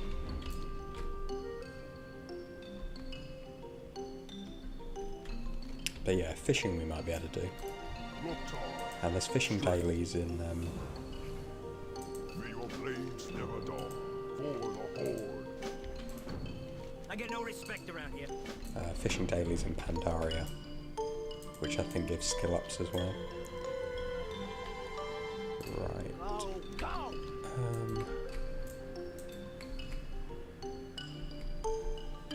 Yeah, so you've got to discipline the grunts.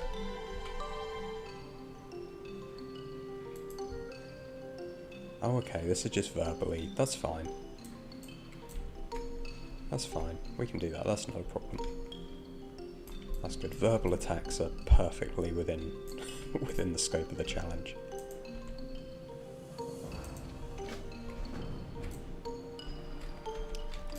Pick up a flight point.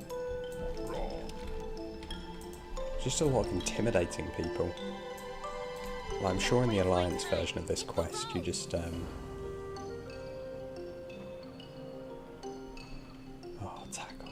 Okay, I don't think we're going to be able to do this using non-violent means. Get to Twilight Highlands. Unfortunately. Where even are the Twilight Highlands?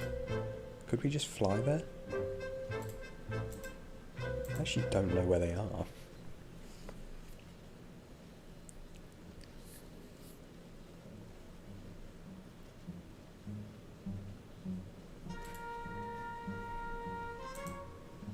I actually don't know where Twilight Highlands are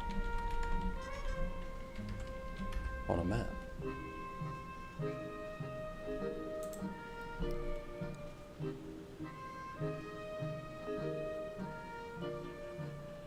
Oh, they're just over here? Oh, we can just fly into there. Oh, that's fine.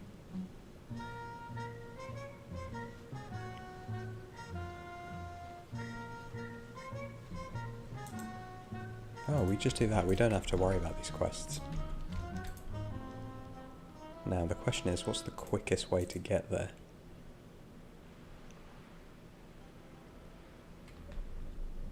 Because I don't really want to do a long flight.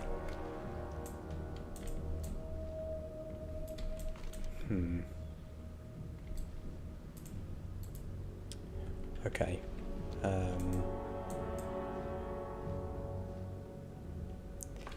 Yeah, because all these, and I think this is just going to escalate.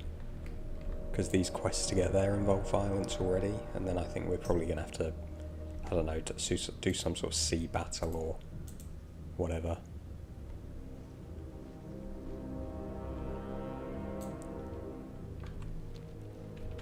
So I think we're going to have to give that a miss. The intro quests. But if I'd have known we could just fly there, I would have just done that when we were over in Eastern Kingdoms earlier. I don't actually know if I ever leveled in Twilight Highlands when they were current content, which is pretty wild. I was really just on the gold farming hype in Kata.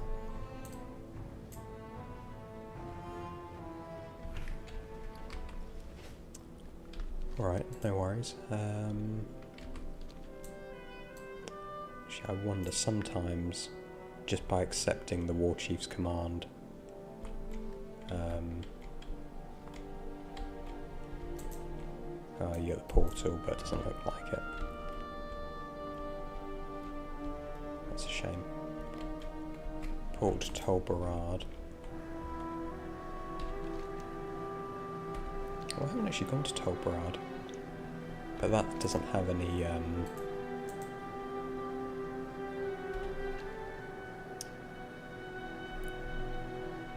yeah, that doesn't actually have any drops, I don't think.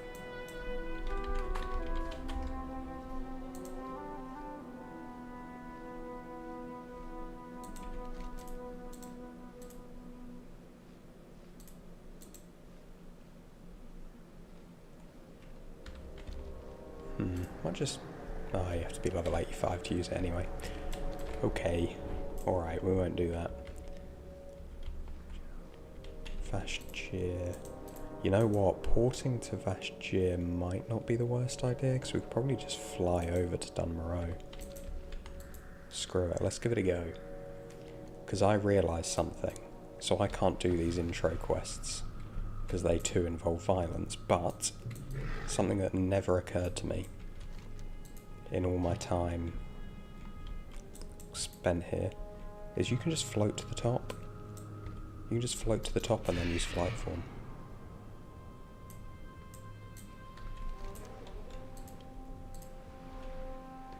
So we can actually just get to Eastern Kingdoms really easily.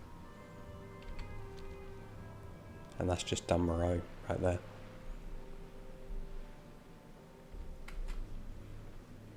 It's all connected. All of the zones are connected, so...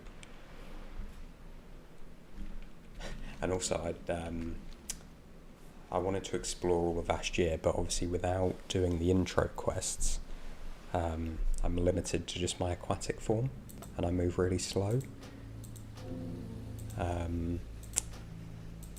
But I realised I could just fly over the zone and just explore the whole zone from above the water.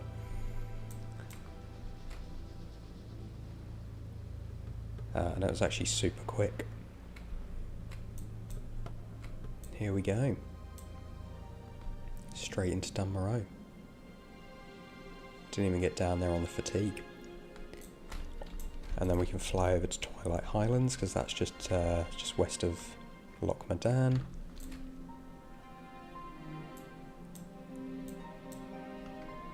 And I have to say, I absolutely love Dunmoreau. Anything snowy, foresty, mountainous, and this kind of ticks all those boxes. And obviously I've spent a fair bit of time leveling here in my WoW career, so this is a zone I know pretty well. And it is just a beautiful zone. I don't know if much changed during the Cataclysm. Well, I suppose it did, because didn't the gnomes get back? Gnome Regan? Yeah. Or at least the upper part. Oh, jeez, I shouldn't fly too low. Yeah, the gnomes now have their own starting zone, which is pretty cool for them. Oh, and their own map. Yeah, I prefer the classic version of this zone. Yeah, because this used to be... Yeah, Brunel Village. Oh, I quested so much here in Classic. Absolutely loved a Dwarf Hunter or a Gnome Mage.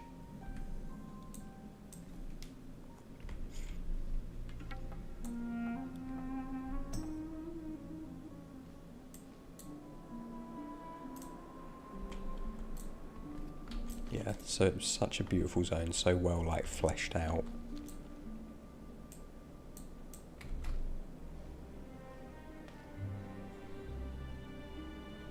I remember one of the very first characters I had was a Dwarf Hunter. Classic character choice.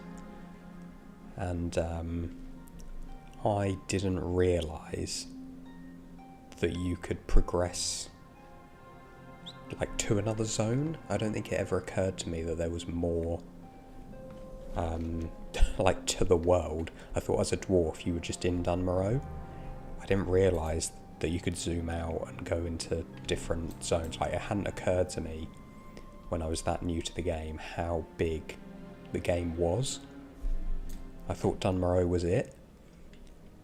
And I remember coming out into Loch Madan for the first time and being like, wait, what? There's a whole nother zone to explore? And oh man, that was just the tip of the iceberg. Little did I know.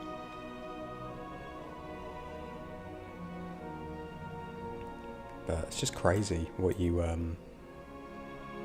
how much you don't know when you very first start playing this game. Because you gotta remember, like, this was back in, like, the Burning Crusade. You know, whatever it was, like 15, 17 years ago.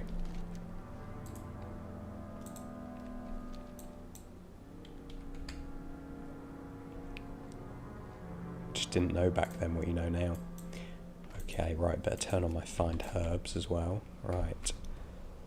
What we got here? Elementium Vein. Pretty standard. What we really want is to see what herbs are here, because I'm sure, can't remember what it's called, I'm sure there's a herb type that I haven't gathered yet. So we're just going to start off by just exploring the zone, just having a little fly around, seeing what's where, kind of mapping it out. Okay, so this is part of the Twilight Highlands.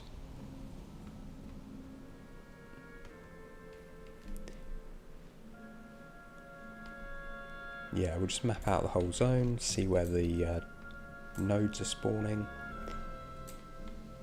gathering as we go, obviously, and then with GatherMate's assistance, that'll put a load of nodes on our map, and we'll be able to see what's where. Twilight Jasmine, that's the herb that we're missing, and that we haven't farmed at all yet, because obviously it is unique, I believe, to this zone. There's loads of Elementium ore. And once we get going, I'll probably stick farming bar on as well, so you can see what we're gathering. And depending on how lucrative a zone this is, we may just stay here until we hit level 85. That's our goal for today. Right, we've come out of that zone because we're now collecting tin ore. I don't know why I bothered mining that. Right, we don't want tin ore. Well, there's 3 archaeology sites there. It's mad. We're going to have to make use of that at some point. Whoa. A lot of dragons.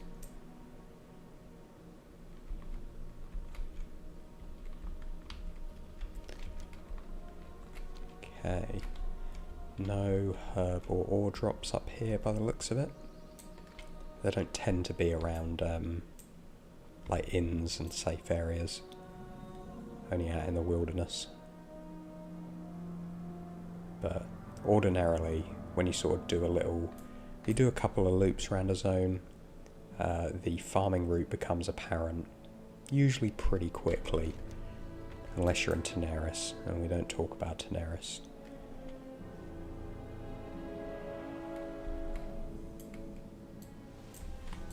How you doing? Nope. So I'm just looking at the quests and seeing if there's any pacifist quests that we can do, but immediately they just wanted us to kill stuff, so we're not about that. Oh. Some cinder bloom. What does Twilight Jasmine sell for? About gold each. Yeah, Kata herbs, like all other herbs, have just not been selling well at all.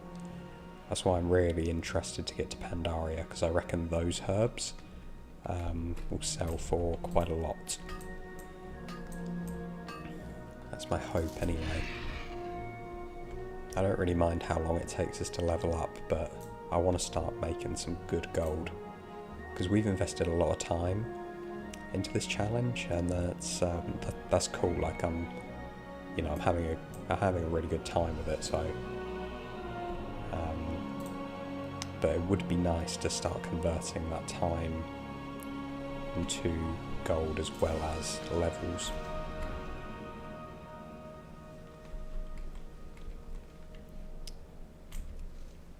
And if you're wondering how I'm collecting these so easily, I promise I'm not cheating. I've just used the interact key. So instead of having to like right click on a thing, I can just go up to it and just press tab, because I've linked that as my interact key, and then it just automatically picks the herb or ore for me. Well, we've got some candy buckets here, we should probably grab them. Yeah, so you just tap tab, it's right next to my movement buttons. Just like my middle finger's on W and my ring finger's just there on tab, basically. So it makes things super quick. Right, where's that candy bucket? Maybe that, because I haven't completed the intro quests, things might not have phased properly. Speak, friend. Go forth to victory. Yeah, see this. Yeah, this guy won't let me use the Wind Rider, because I obviously haven't done the intro quest I'm supposed to do. But that's fine. That's fine. We're just here for the herbs and ore, which shouldn't be affected.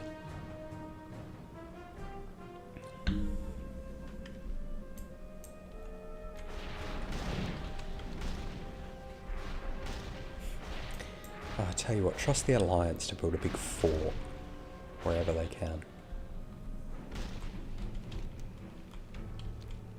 Like, the Horde have barely landed here, and the Alliance have already got an entire stronghold built.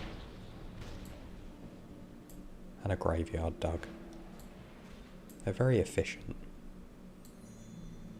Say what you want about them, but you can't take that away from them.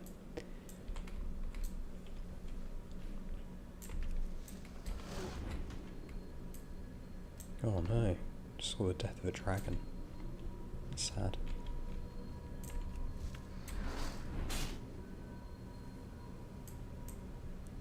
Okay, so in this like charred forest bit here, we're just getting Cinderbloom, and Cinderbloom, pretty low experience herbs for us. So we want to try and get those Twilight Jasmine instead, because they're like 50% more. So what we're going to do is we're just going to kind of do concentric circles. So we've gone all the way around the edge of the map. Now we're just going to sort of slowly work in towards the middle. And then we'll start filling out the whole map with all these gathermate data points. And see where has good drops and where doesn't. And just focus on the place with good drops. And then before you know it, ding. We'll have completed Kata.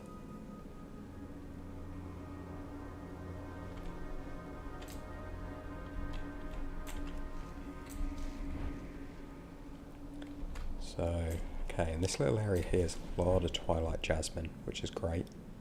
We just got to be careful that we don't get shot by Alliance archers. And along waterways, herbs tend to spawn a lot as well. So I'm sort of starting to notice quite a few patterns like that. Oh dear, we've attracted something. Oh, we've got a nice blue gem.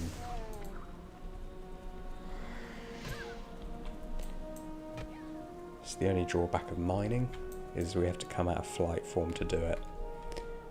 Which does leave us vulnerable, because you can't go back into flight form till we're out of combat.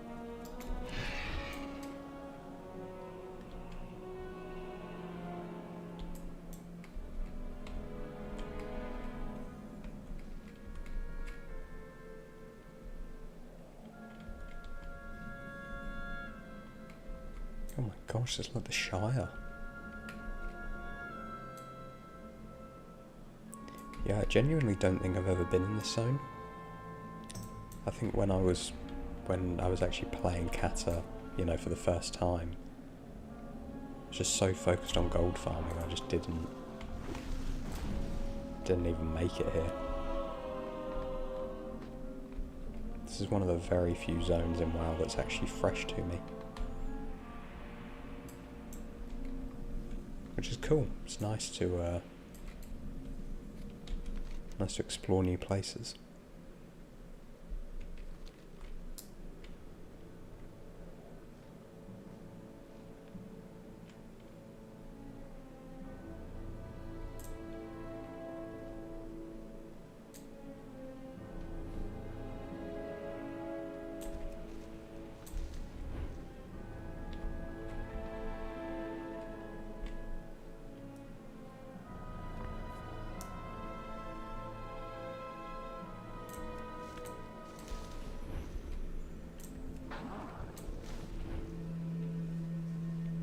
Oh, what I will do is I'll just pop to this little island here, because there may be a candy bucket, and we're definitely going to need that to explore the whole zone.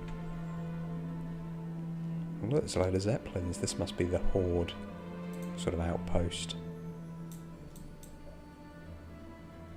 I wonder if any of those Zeppelins actually take us to and from Orgrimmar, because that would be very handy. Yeah, look, that one's just moved off. I wonder where that one actually goes. Oh, jeez, this is not a friendly zone.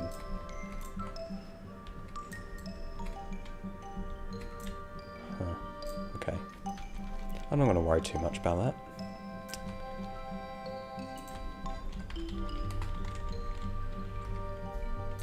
let's just focus on farming Twilight Jasmine. So, just initially it looks like this like centre part of the zone is best for it, but we'll keep exploring this, because I reckon around this river is going to be really good. I suppose there's some logic to it. You know, where there's a lot of water, you would expect herbs to more easily grow. But the thing is, we're staying away from the mountains there, which means we're not going to get a lot of mining nodes. But to be honest, I'm okay with that. I know mining, like ores and that, are worth a lot more gold. But we're really going to focus on experience gains. Okay.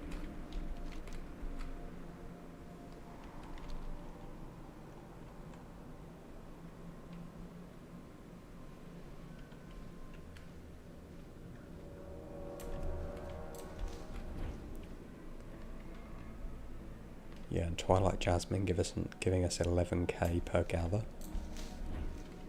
is insanely good.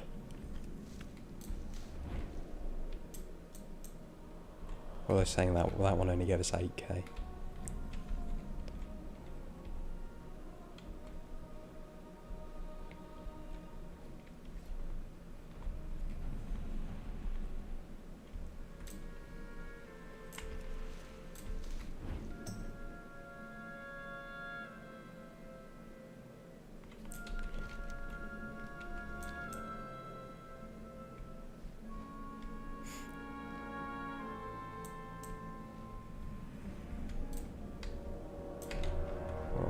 Can we... oh yes, we can actually get this one.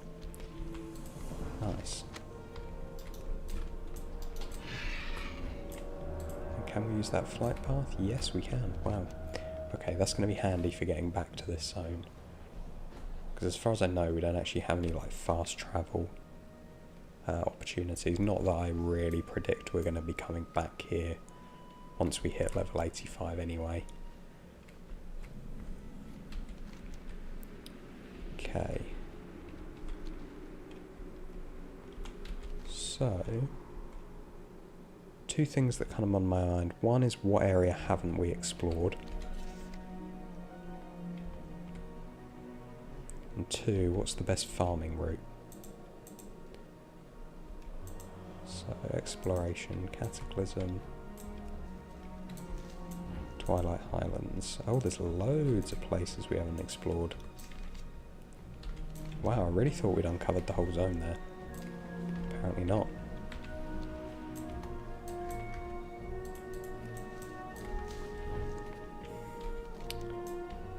Okay, so we might as well avoid here. This little bit here's got loads of drops. Oh, we haven't explored here, so we'll just quickly do that.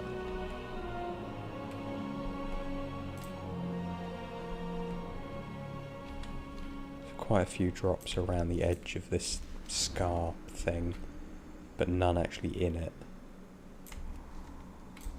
So we'll probably like go around the outside of this.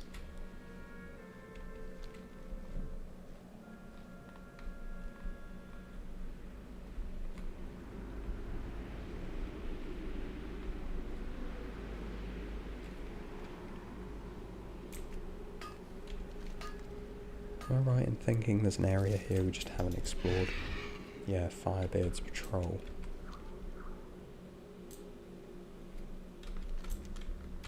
No idea where you get the, here I reckon. There we go. Okay, so around the outside of this, this scar is a really good place. Really good. Look at all of these. Wow, there's just loads of them. It's crazy. Okay, so that's definitely going to form part of the route. This little line here as well. Maybe over here. Got a couple of good drops here, but oh yeah, look at this. Yeah, so you can kind of see a route starting to form.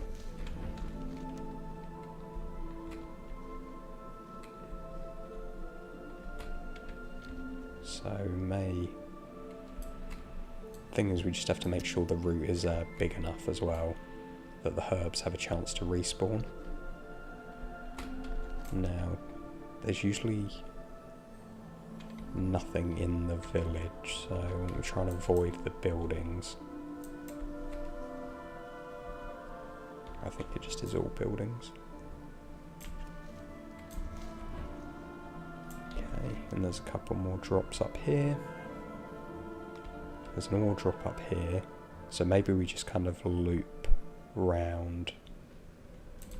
Just kind of trying to configure it in my head, the best route to take.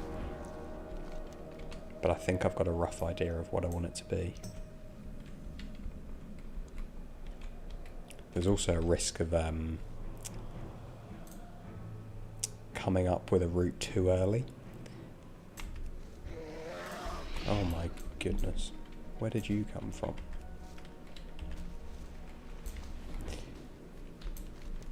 Before you've explored the whole map. I just can't work out where these 5 areas on the map are that I supposedly haven't explored yet.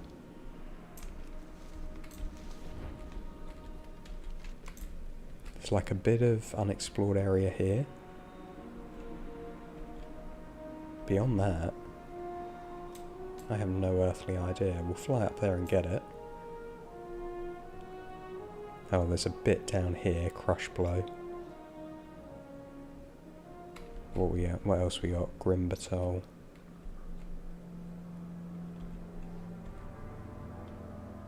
Yeah, this part is just completely devoid of any drop, so we're going to avoid this in future runs. We're just coming up here for the exploration. Okay.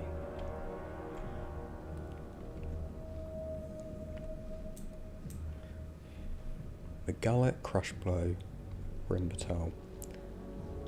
Okay, Grimbatol I think is over here, because you can kind of see the text obscured on the map.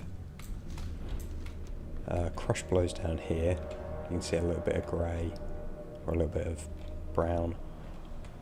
And then the Gullet. I think we'll just fly around and see if we get that.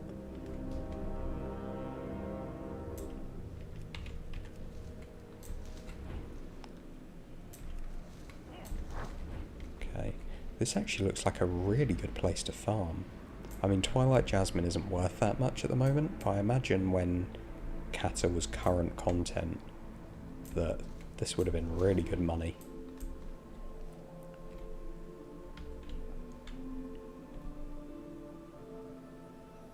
It's always really easy to think, oh, I wish I'd like started this sooner. But to be honest, I started this challenge pretty much as soon as MOP came out. But I suppose the optimal thing to do would have been to start it at the end of Kata, be ready for when MOP came out, and then I could have sold these goods for insane prices.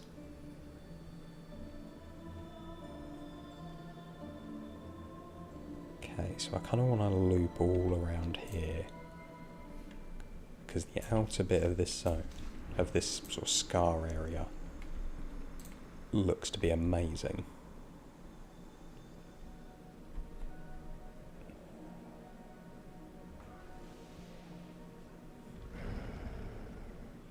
He says, and then gets absolutely no drops whatsoever.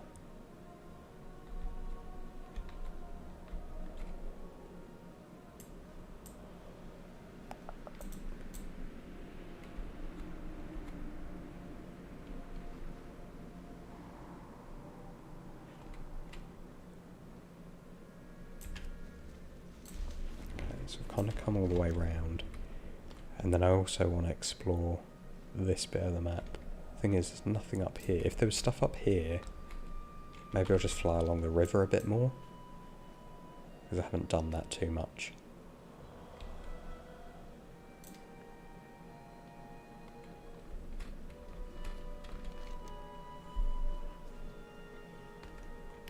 See, this is quite unusual. Ordinarily you fly along a river and there will be countless herb drops all along the riverbanks, basically the edge of the water. But in this zone, it doesn't seem to be the case. Oh, there's one over here. We'll double back.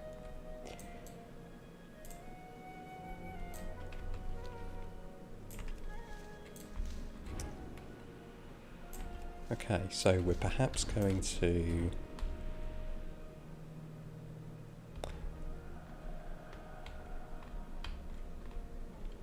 Okay, what I'm going to do, I'm going to fly over to Grimbatoll here, just get the discovery thing, and then we'll go down and get Crush Blow, and I think I've got a farming route kind of in my head now.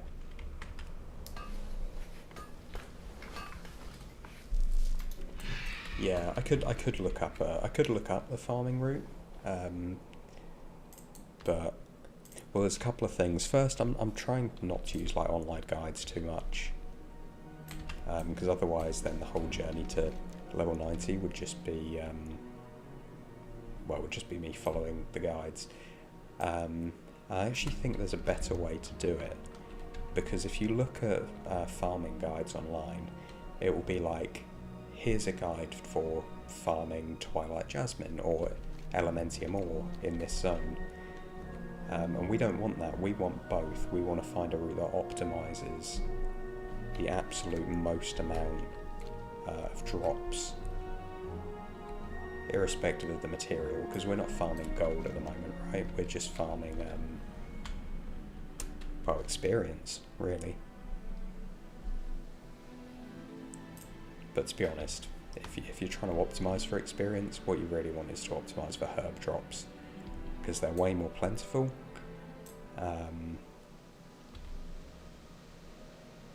I mean, ore is lovely money, but yeah, for what we're doing, for just experience, yeah, just optimise for herb drops. So, I mean, what I could do at this point is I could just go online and go, right, Twilight Jasmine farming route. But I think, to be honest, I've kind of figured out the zone anyway. I don't think we need to do that.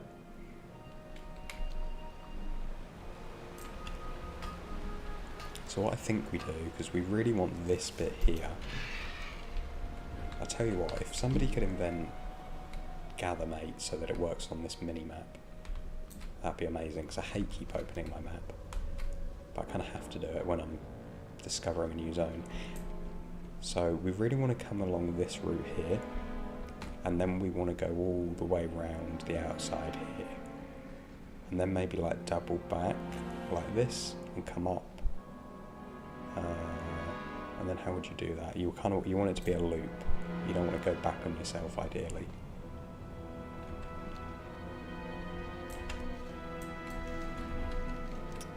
So we want to come down here. Maybe we come down here, and then like this, up like that, kind of like a B, a backwards B. Maybe. Let's give it a little go. Just discover Crush Blow here. Oh, and there's a handful of treats, lovely, and a flight path. What do you need? Wonderful. Cool. Yeah, we'll give it a little go. We'll see how it works.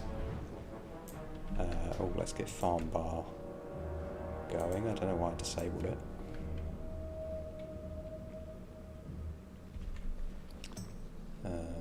So we're tracking Twilight Jasmine. We will be getting some Cinder Bloom. We'll be getting some Elementium ore. That's kind of it, to be honest. So we can just make it. We can just make it 4 buttons. 2 buttons per axis. We can scale it a little bit bigger. So we're just going to farm these 4 things. And we'll see how much it takes to get all the way up to level 85.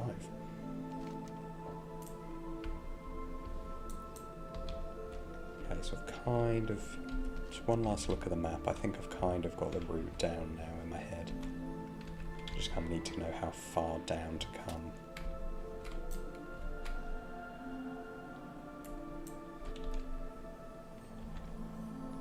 Okay, so we're just going to do like this B-shaped. Here. And we'll just do that for a little bit and we'll just see how efficient it is. Oh, you know what we should also have? We should also have money looter going. See how much gold we're earning. So in Oldham we were earning like 4k an hour, which, given that it's not current content, is really good, really good. And I think once we've optimised this, we'll probably be looking at a similar amount.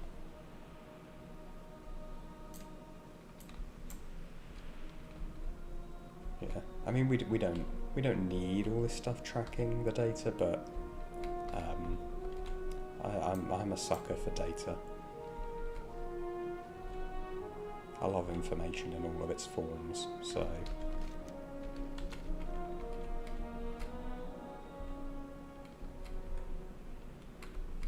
And we kind of need to do a few loops to get like a reliable, you know, this is our gold per hour by doing this loop.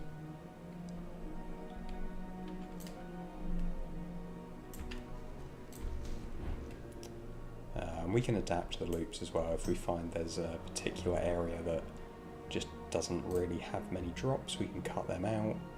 And if there's somewhere else that has loads of drops, then we can add that in.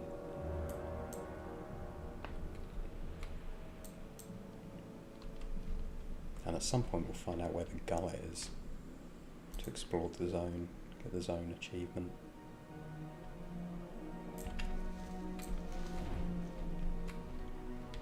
But yeah, for the first few loops I expect this number to be quite low, just because we're refining.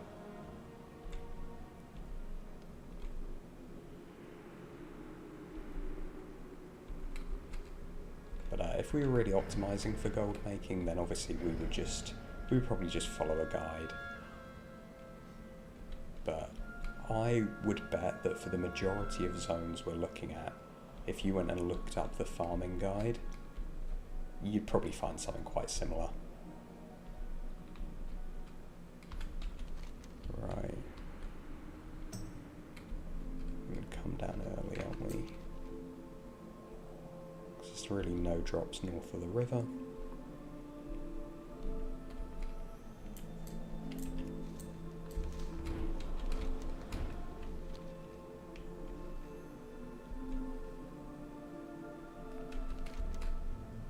Oh, there might be a couple here.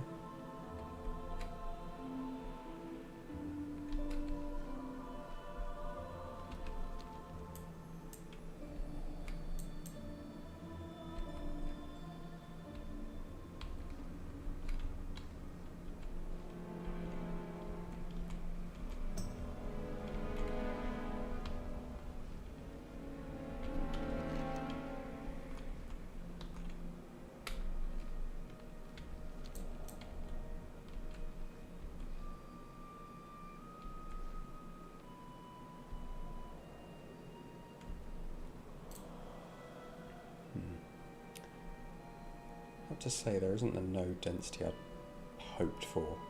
This obviously just wasn't a heavily farmed area, and so there was a lot of nodes spawned in. But it doesn't look like they're respawning at a great rate.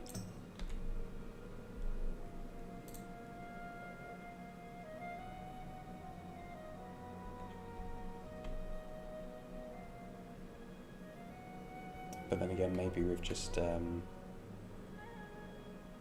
not found the right route.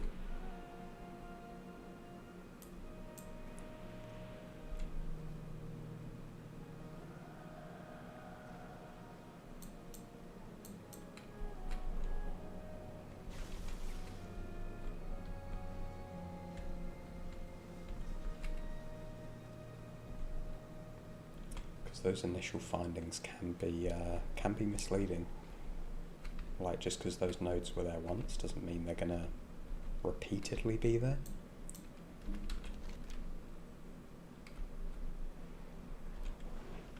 I don't know, it feels right. We'll do a couple loops, we'll see how we go. Might be just that we're too quick. Too good for our own good.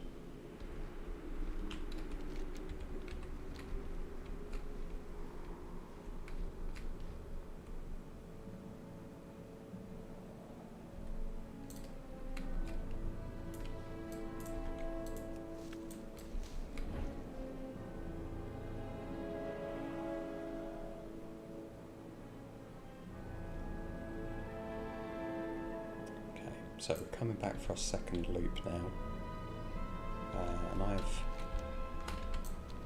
have high hopes. I reckon this one's gonna pull in some good yields. Really, what I would expect this gold per hour, once we've done a few loops, I'd expect that to shoot up to like maybe 2 or 3k an hour. Just because Twilight Jasmine isn't worth as much as Whiptail. But to be honest, it's all going to be quite small in comparison to what I hope Pandaria mats are going to sell for.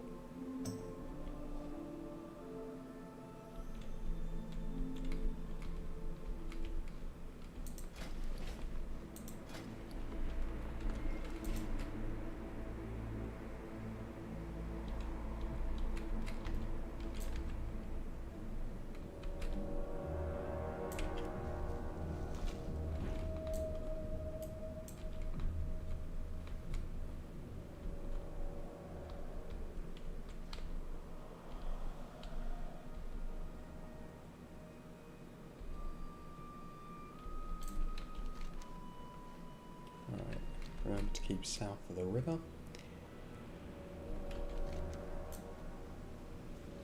And then we're going to sort of loop round like this.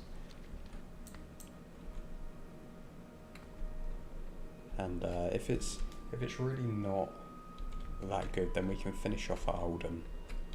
Because I know for a fact that Oldham is a really good farming zone. But I at least wanted to give this zone a try. But before we leave, what we must do at the very least is get the zone exploration achievement.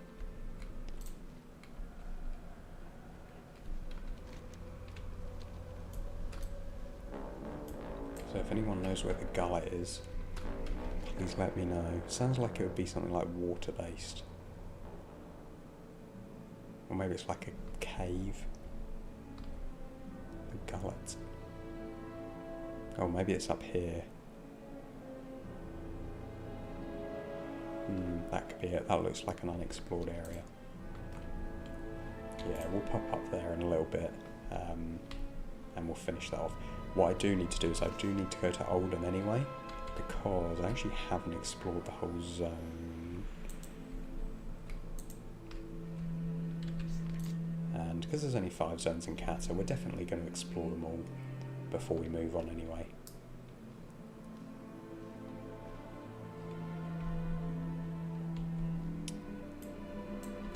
Yeah, I think we'll come back to the top of this loop and then we'll probably head off, because this 300 gold per hour is pretty pitiful, and that's, you've also got to remember, that's quite indicative of how much experience we're pulling in, because if we're not gathering that many things, then we're not getting much experience.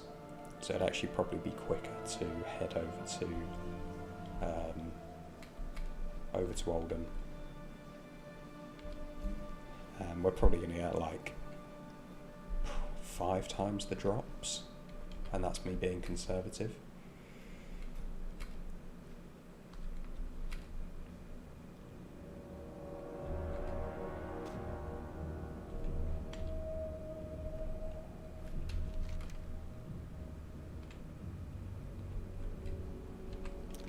Yeah, I think we do that.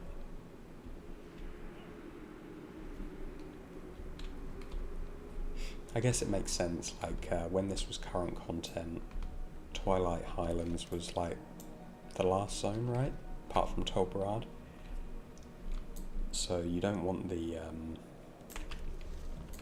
I'm guessing the mats here are pretty sought after at the time, so you don't want to make them too readily available.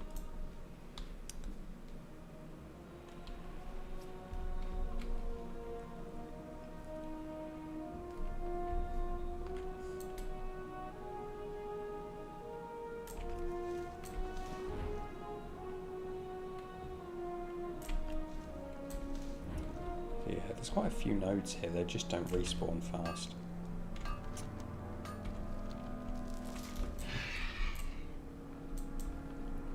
But yeah, that's cool. We'll what we'll do is we'll just finish exploring the zone, we'll get the achievement, and then we'll head over to Oldham. Because I think that's going to really pull in some good gold gains. And then I reckon in no time at all we can hit level 85, and then we'll be ready to go in Pandaria.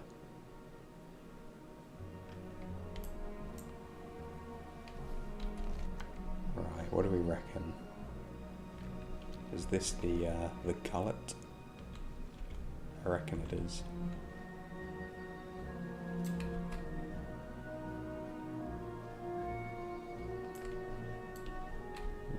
Perhaps not.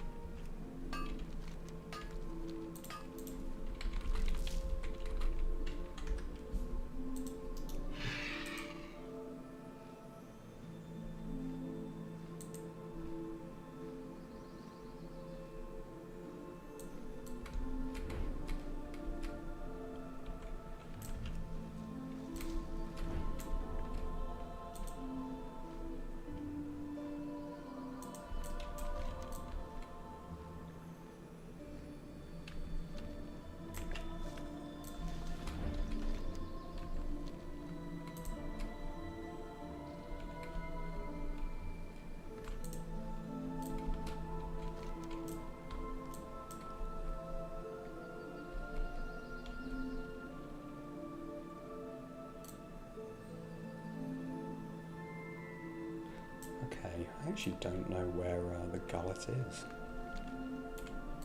was really expecting that to be it.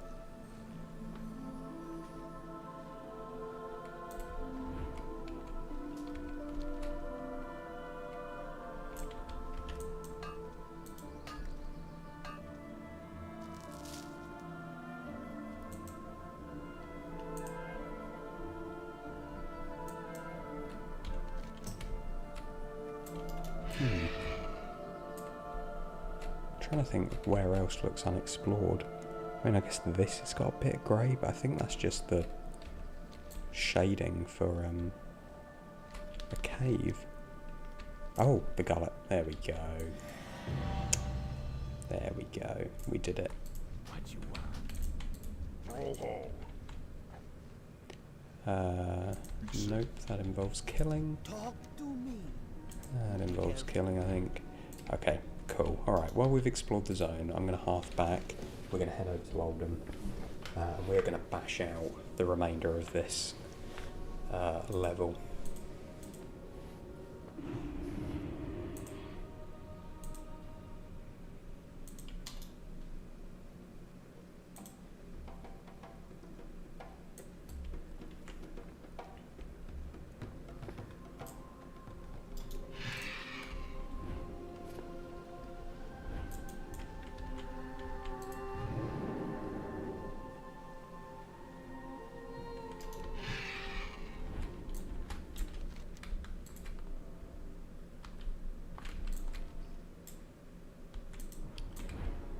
Yeah, so it turns out Twilight Highlands just not the most,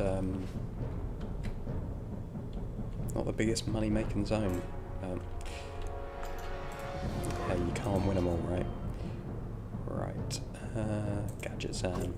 It's actually a surprisingly quick flight.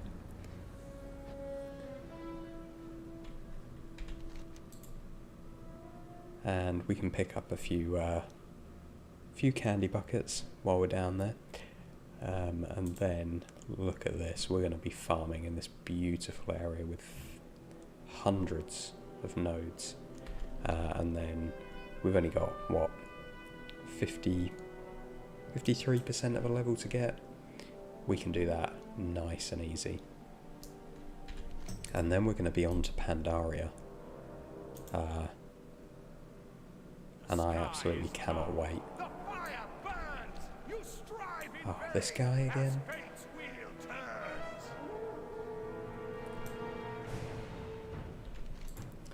Yeah, so I'm super excited to be getting to Pandaria. I mean, this is what everything's kind of been, like, converging on, I guess. Is about getting to these zones. Don't know that I've ever actually dual gathered there. But yeah, I know that the mats are going to sell for good money. And we've got, what are there? 3, 4, 5, 6, 7 zones to explore. I'm just hoping that it's not like retail where we need to get an achievement to unlock flying, but I don't think so. I think we can just buy Wisdom of the Four Winds. I really hope so, because if we can't, yeah.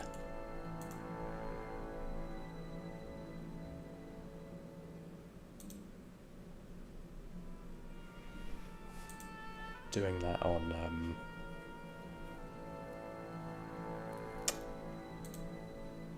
doing that on foot, trying to farm on foot in Pandaria would be horrible, so, but I'm pretty sure we can do it. It's fine.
Alright, we're pretty much at Tanaris now, so I'm going to reset our money looter.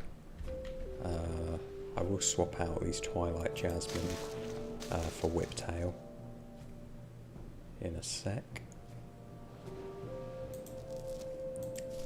I don't know why that's calling that a core stone, because it definitely isn't.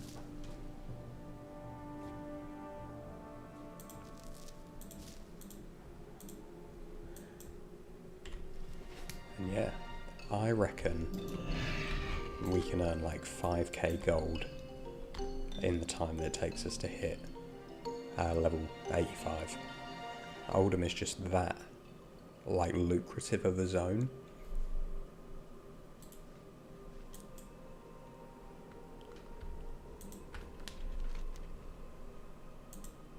And it's my favourite kata zone to farm in by a country mile. Oh, Arthur, so what do you think will come first, level 90 or a WoW token? That's a good question. So I kind of have some insider knowledge, obviously, of how much gold we're earning. So we've got about 8k in the bags, but I've been obviously selling off all of our Wrath materials and all of the stuff we've been getting from the Kata expansion as well. So yeah, given the rate of gold income we've got so far, and I think that's only going to increase as we get to Pandaria, because Pandaria mats are going to sell for a lot more, especially the herbs. And a WoW token's going for 43k at the moment. So I reckon we can get a WoW token before we hit level 90. Giant Rat IRL, love your videos. Hey, thank you very much. So you've made the jump from Twitch to YouTube. It's good to have you. Yeah, I'm really loving making the videos. Not really done much video editing before now, but it's been super interesting learning all the elements that go into video editing, and obviously playing WoW is great in and of itself. So the gameplay part is easy. The video creation part is more work, but it's very enjoyable work. So that's the dream, right?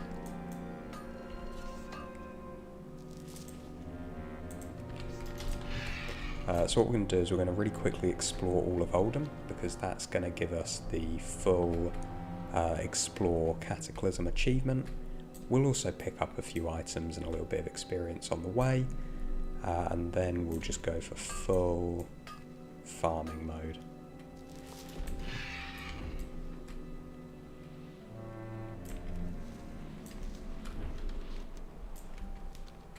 And I kind of said it earlier in the stream, but I've been reading some of the novels around the WoW novels that are set around the Cataclysm expansion time.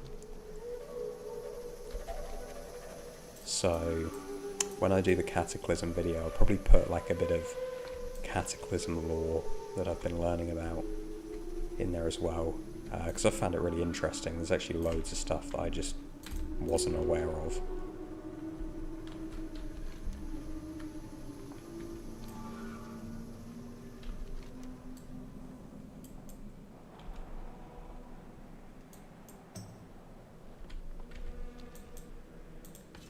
Right.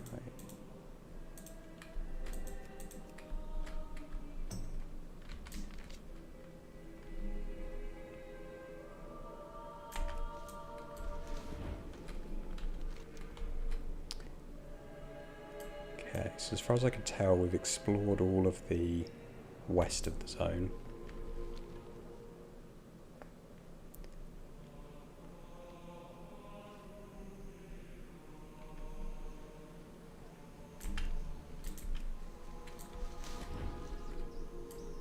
So we'll head over to the east of the zone, finished exploring it.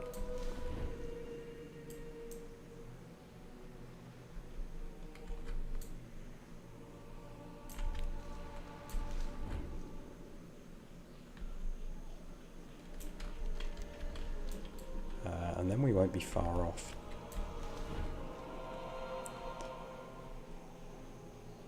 So if you're just joining, we've been pretty busy today. We've been doing a few different things. We started off at level 83, and we were doing some of the Hallow's End stuff. So we went to loads of different inns, mostly over Kalimdor. Got all the candy buckets, because turning in each of those gives a healthy chunk of experience. Did a little bit of archaeology, small bit of gathering, small bit of exploring, but yeah, just doing those Hallow's Ends like quests, and turning in all the quests like for the candy buckets got us tons of experience. Then we went over to Twilight Highlands, which was, it's a nice zone to explore. Wasn't particularly good on the drop side of things. So we've just come back here to Oldham, but we're really close. We're 50% of the way to level 85 now. And yeah, we're going to hit that today, 100%. Because I know Oldham very well.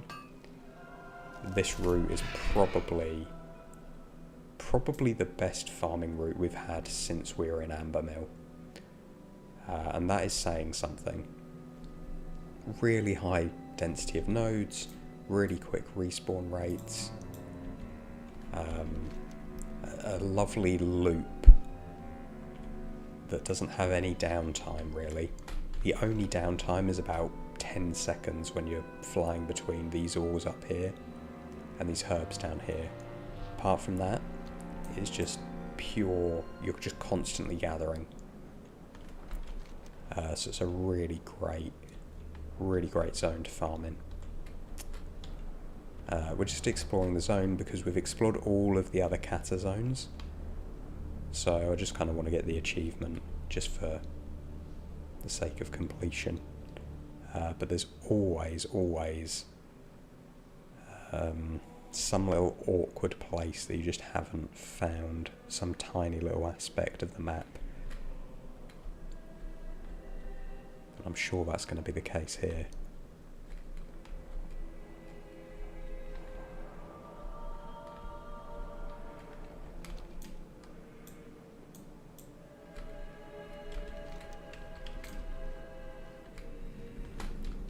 Okay, we've got the Temple of Oldham. So in theory we've got 2 more places to explore over here, I presume.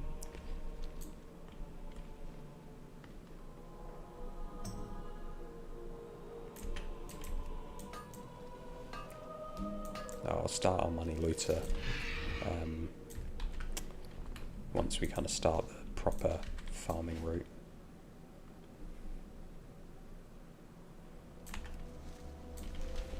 Okay. Yeah, I knew this would happen. Right, so we've discovered everywhere but Nahum.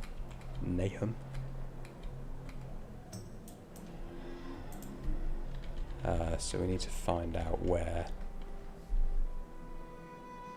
that is. Now, ordinarily you can kind of see that there's a patch of the map that looks a little bit different to the rest, but I actually can't.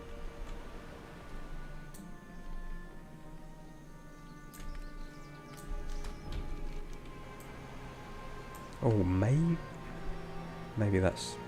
Is that it, or is that just the gradient of the hill?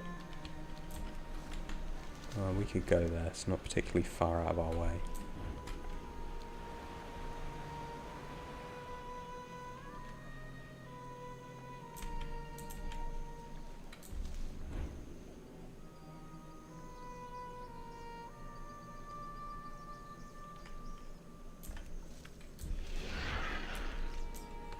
I reckon it could, but then... Yeah, there could be something here.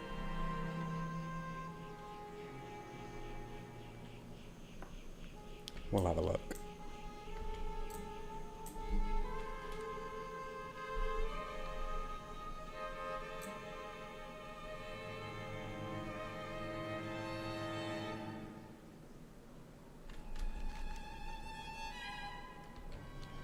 Maybe this thing? Maybe this is Nahum? Yes, it is. Amazing. So we have explored Cataclysm entirely. Alright, now on to the farming. We've got half a level to get.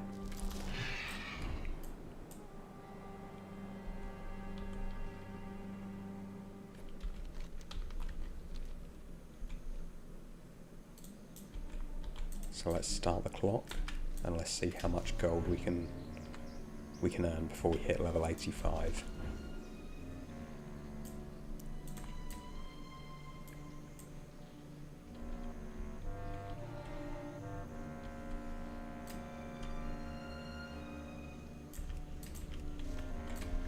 And the really wonderful thing about this loop is, so you can fly down the middle of this this central part here, and by the time you come back, it all will have respawned. So there's so little downtime because like all of the nodes are along this route, and I think the way it works is that basically when you pick a node in the zone, it forces another node to respawn. So if you were only farming like 20% of the nodes, you'd eventually get really bad respawn rates because you'd be waiting for like a timer rather than the forced respawn. But if you're farming the majority of the nodes, then they should just force respawn instantly as you kind of farm.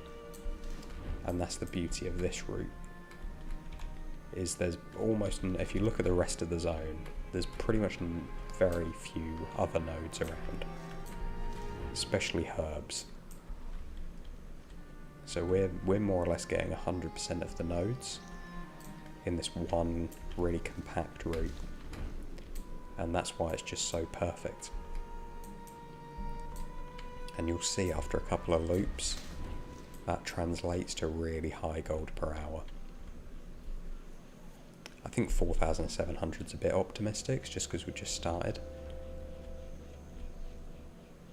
But yeah, 4k an hour is pretty doable. And Whiptail seems to be selling really well as well. So the region sale average is about 1 gold a piece. But I've been selling it for like 2 or 3 gold a piece.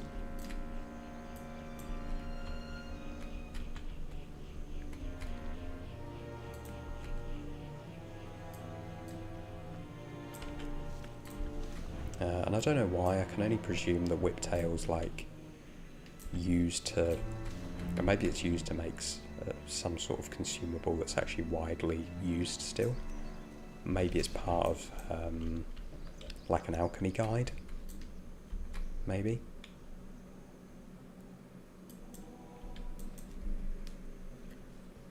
But whatever it is, it's selling for more than the other herbs, so look, we've only been farming for a few minutes, already got 76 Whiptail. It's absolutely mad.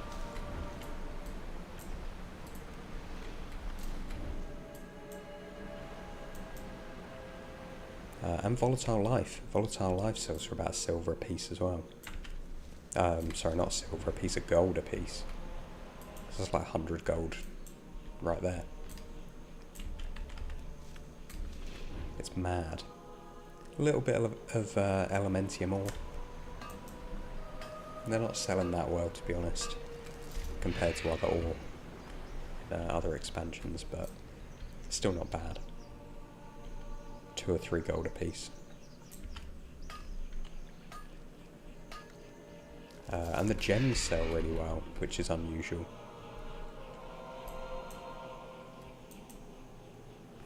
I think we got a gem earlier.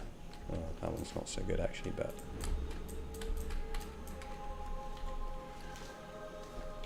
yeah, because that gem just basically sells for its vendor price. But the green gems sell them for like 15 gold.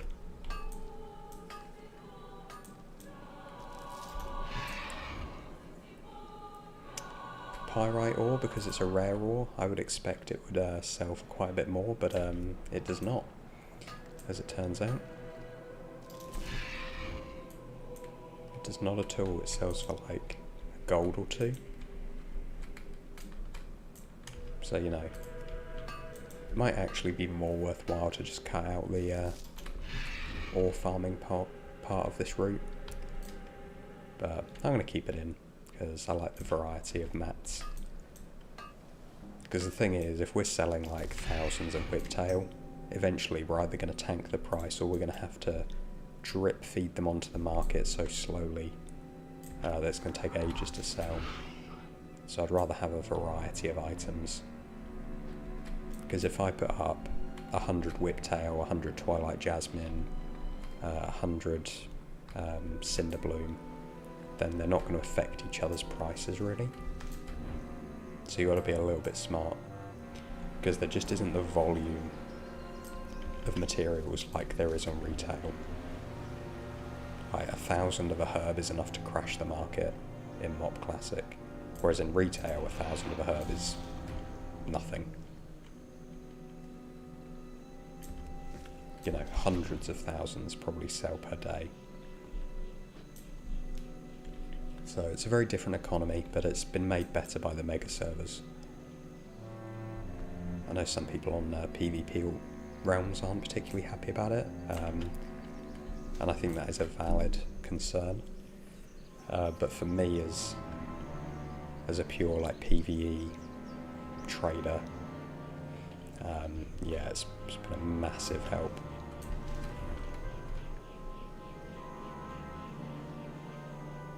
but then again I was also like on the designated mega server already, so my server is where all the players have come to.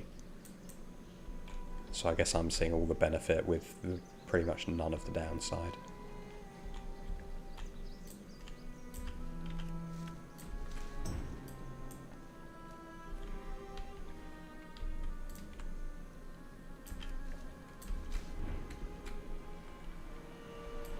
Okay, now you can kind of see we've done a full loop and we're coming in at about 4k an hour. It's our gold income, and that's pretty normal. That's what I'd expect.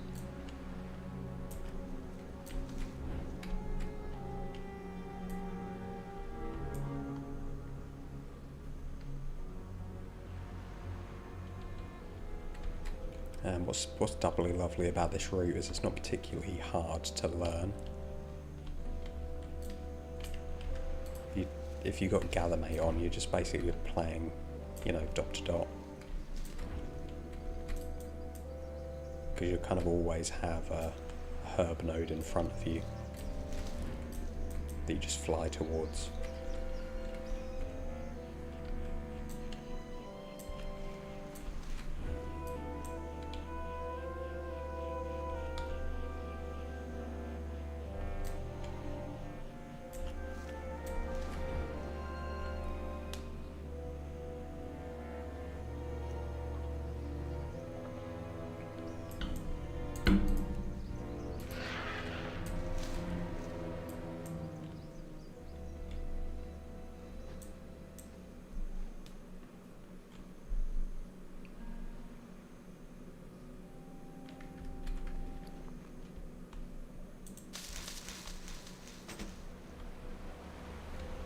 Okay, it's a pretty healthy looking inventory.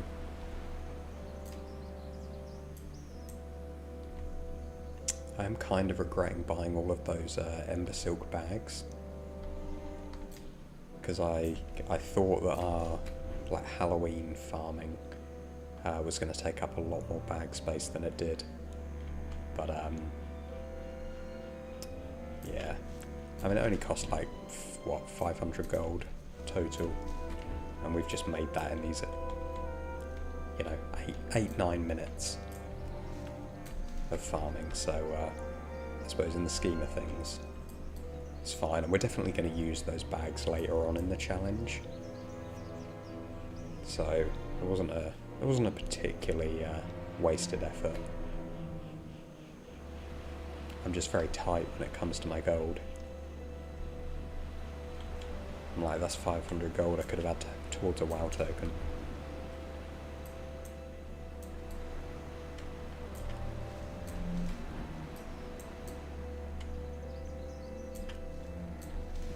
Look at this, you can't move for herb drops, it's amazing.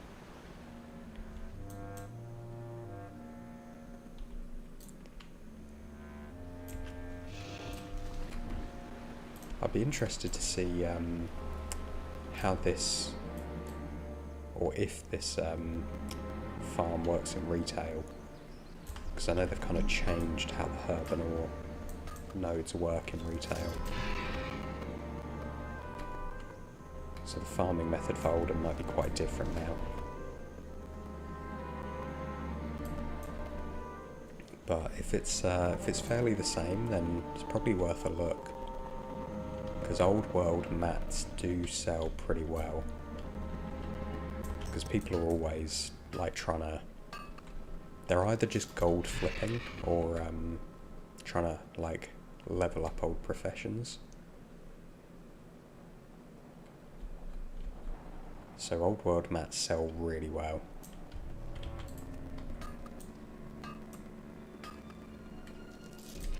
So yeah, if you're into gold farming, I'd give it a little go. Just try it for an hour, see how much gold you pull in.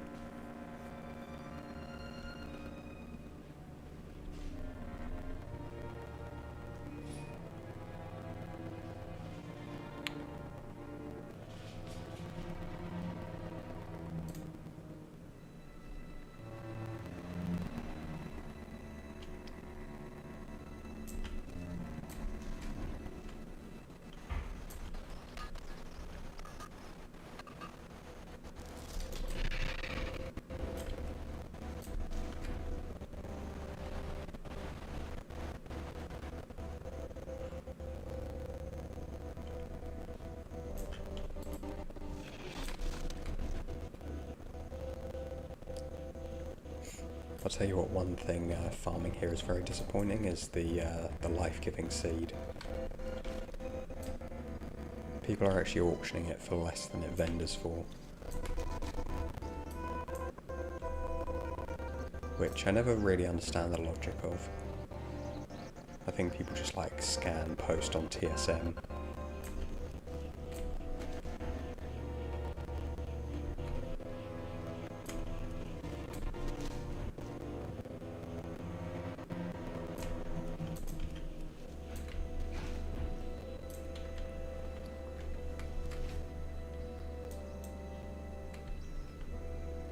But I suppose they sell for like a gold a stack, so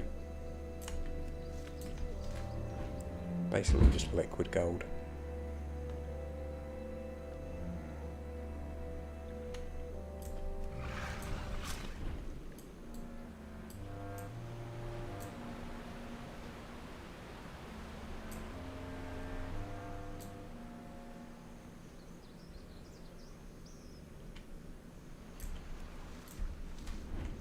Oh, look at that.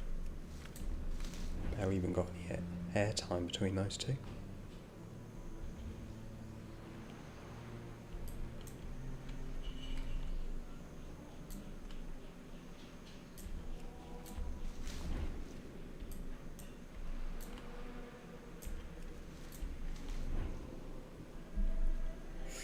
Should have picked up the bonfire buff. Yeah, maybe. If you go to Undercity, there's a... You can go to the Wicker Man for Hallow's End and pick up some ashes, which give you 10% bonus experience, but I don't know if you can only do that once per day with the quest.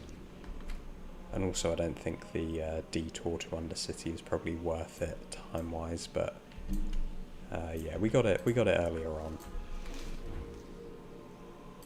So we've gained benefit from it for sure.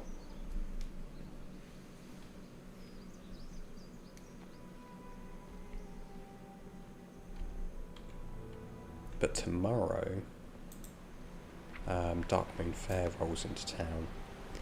So that's going to be doubly good because we can get the Darkmoon Fair experience buff, which I believe does stack with the Hallow's End experience buff.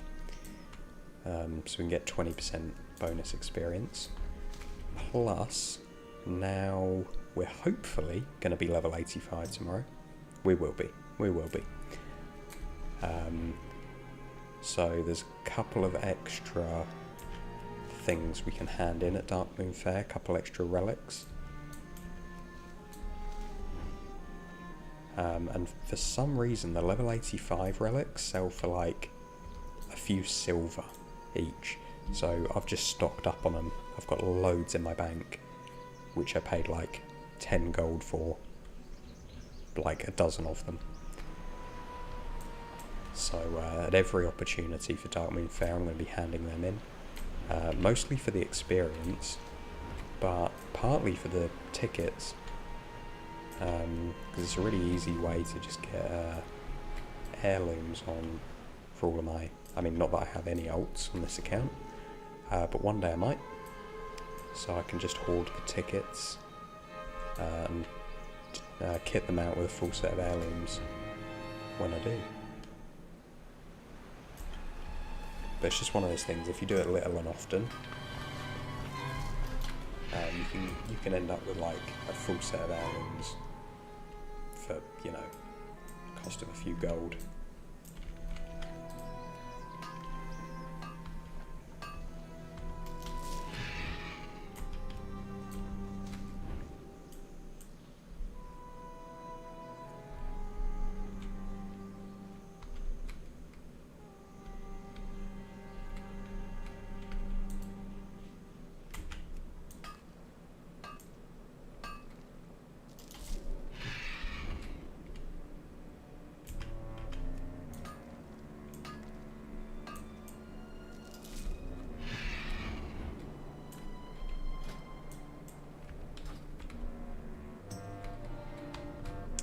Yeah, so a little while back I did join a guild, as you just saw there.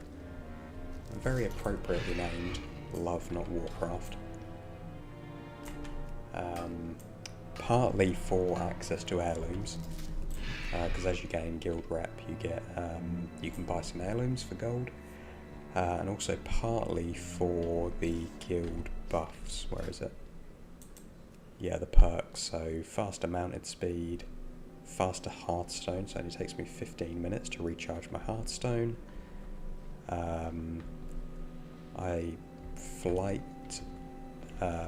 Flight path travels faster. I get more skill points.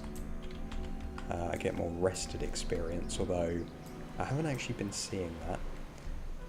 I'm supposed to get double rested experience, but I'm pretty sure I'm getting it at the standard rate. And also I get more items when gathering, which is obviously a huge boost for this challenge. Because even if it's like a 10% boost, right, that's thousands of gold over this whole challenge.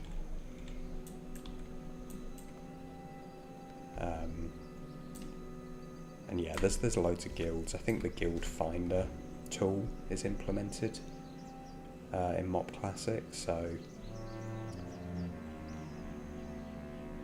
yeah, it's really easy to find one. You get all those benefits just from joining. Like, you don't need a certain amount of guild rep or anything like that. Just the second you join, you get those bonuses, because they did have guild levels, but they kind of scrapped the guild level system. I think just because it was so easily exploitable, because people could just do like, I think there was, you got guild experience for doing quests, right, and you could just do any quest. So I think one of the things people were doing was that repeatable quest in Elwyn Forest, where you have to turn in like some refreshing spring water to one of the farmers. You got guild experience for that, so you could just spam a macro or the auto hand in add-on, just spam that quest, and basically get your guild up to max level. So I think what Blizzard did is they said, oh well, there's too many guilds now that are at max level, so what we're going to do is we're just going to scrap guild levels and just give everyone max level perks, which I kind of get, but it's a shame. I feel like the vision for guilds was so good, like the game rewarding you for doing group content with your guild. I mean, it still does. Like in MOP, I don't know how it works in retail, but in MOP you get gold and guild achievements for like doing dungeons, doing raids together. So that's good, but I think their fully fleshed out idea was a really good idea. I think it was one of the best things to happen to guilds. Yeah, it's just a shame they just abandoned it. Because I think after that, guilds just kind of didn't change. It was just like, okay, we tried the guild level thing, didn't work, we're just scrapping it. Guilds would just be a group of people. And don't get me wrong, some guilds are pretty amazing, but that's down to the players within them, not necessarily how the game has set up guilds.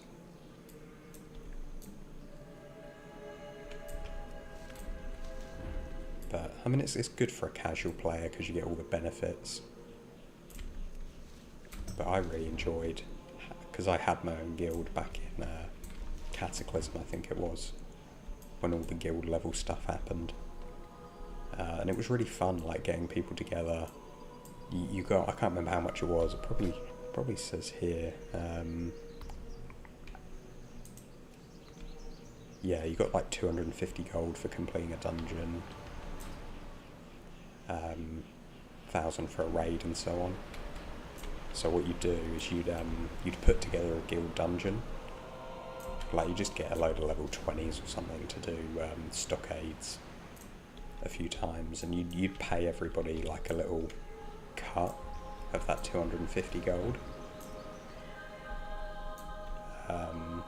But it was good. It was lucrative for everyone. Yeah, and it was good fun getting a group together rather than just using the LFG function yeah, I really liked it. Although my guild's doing well, they've done 6 of these dungeons this week. I think you just need 3 of the 5 people to be in the guild, so the majority need to be in the guild, which is pretty easy to get.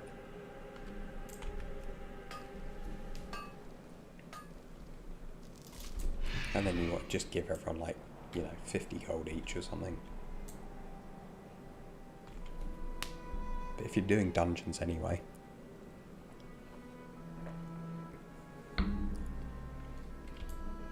Yeah, it's a nice system. Anything that incentivizes being social in the right way, I'm all for that.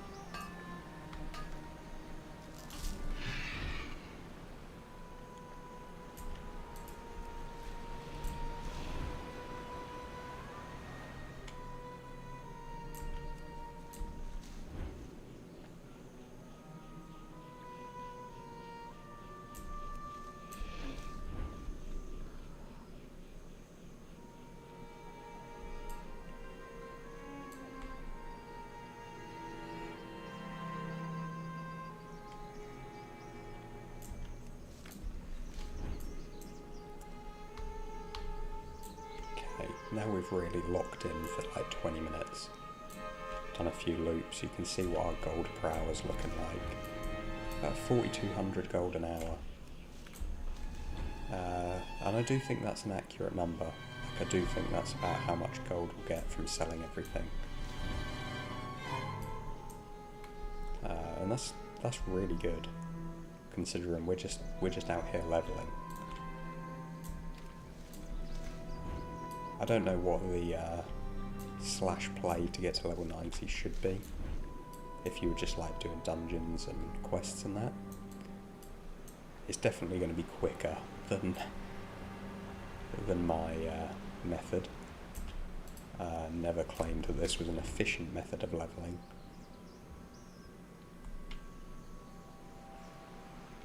But I'd be interested to know. I'd be interested to compare the two. Because ordinarily, when I'm like just leveling an ult, paying for all the like flight upgrades is actually really expensive. Because it's like in MOP, I don't know, you're paying, I don't know what, 10,000, probably more, to get all your upgrades. And I have no idea what Pandaria flying costs either. So yeah, this method's definitely paying for itself and then some.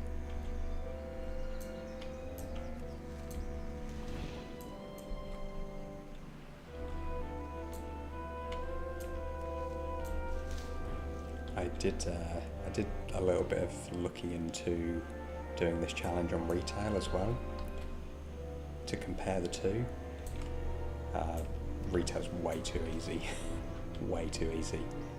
So here, a level up takes, well, it started off taking maybe half an hour per level, and it's slowly been rising to like, we're probably at like 2 hours per level right now. So to get all the way up, I mean, you're talking days of play time. Whereas in retail, because of the way the XP scaling works, it's been like 12 minutes per level for every level. Up until like the last, I don't know, 5 or 10, which took a bit longer, but not like hugely longer. So yeah, doing that challenge was, well, it wasn't really a challenge. Plus, you're not moving between expansions, because obviously in retail you can just stay in one expansion all the way to level 70. So yeah, it just wasn't really, there was no real challenge element to it. I could just mindlessly do the same farming loop over and over. There was no experience gain drop off. There was no like it wasn't more efficient to go and do archaeology or to do quests or anything. It was actually just, yeah, there was one solution to the challenge and it just worked the entire way, and that makes for quite boring content, I think. Like, at least here there's a lot of different ways to gain experience. Like, we can try out different zones, we can try out different quests. And that's what I think makes it interesting. And the fact that we have to keep switching zones every few levels because the experience gains drop off. Like, that's good. Because it means we really have to think and be conscious about how we're going to approach the challenge.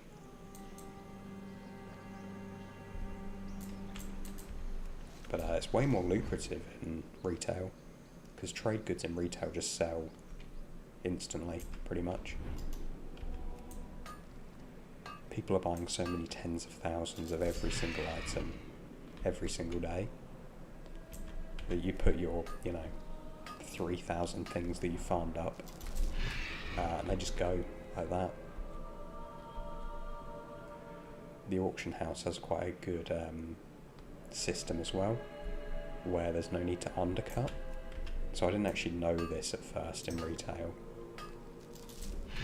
but there's no, unless you want like a quick sale on like a transmog item, for trade goods there's not really much point undercutting, because if you put your items up for the same price as someone else, so if someone's selling copper ore for 2 gold a piece and you put your copper ore up at 2 gold a piece as well, exact same price, they'll sell yours first because you were the most recent person.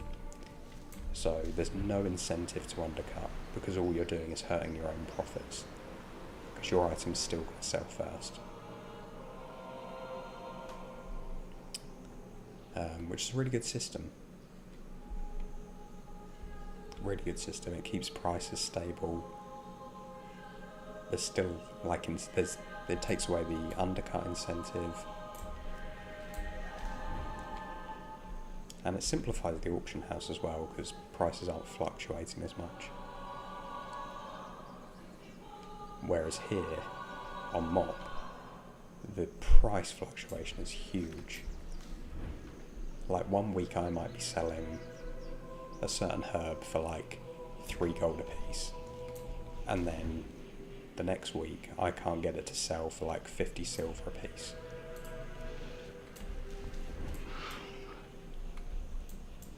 And you have absolutely no way of knowing if that price is going to recover, just because there isn't the volume of trades to stabilise things. Very fluctuating supply and demand.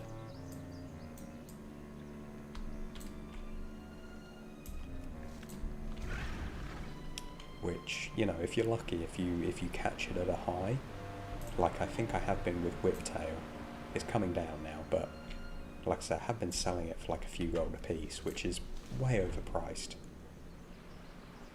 But there's just not been the volume on the market. But at some point this will come down. I mean, the region sale average is 82 silver. So, me selling it for 3 gold is crazy. So there's upsides to it. But it does mean at some point it's going to come crashing down, and you have no idea when that crash is going to end. There have actually been quite a few items that I've just sold to the vendor, because the price is just so consistently low on the auction house, because people just aren't buying it. It's just not the demand for low-level mats. But yeah, it swings and roundabouts. Like, there's good and bad to it. Yeah, it's certainly not a complaint. Like, I've done pretty well off the auction house in MOP. But yeah, there's a certain security in retail. And then you go and play Classic, and that's obviously a whole nother kettle of fish.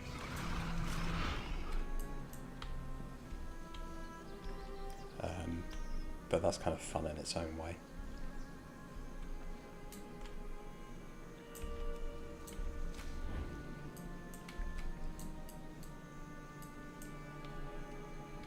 I watched a YouTube video recently, and I think it was YouTuber called Elon CS, I think it is, and he did a video where he bought a WoW token, or even bought like multiple WoW tokens just by selling vendor goods. That was on retail, and because the market is so stable and because there's no like undercutting, it is crazy the amount of income he managed to generate. I mean, don't get me wrong, he was obviously buying like limited quantity recipes and stuff like that, but there was some like basic trade goods, like crystal vials and salt and that, which really made a huge markup on.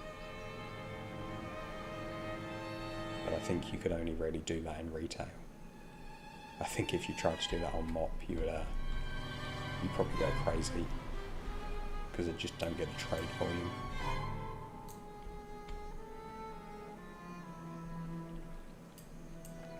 But he's got some really good videos. If you haven't checked them out, if you like gold making, yeah, he's the one to watch.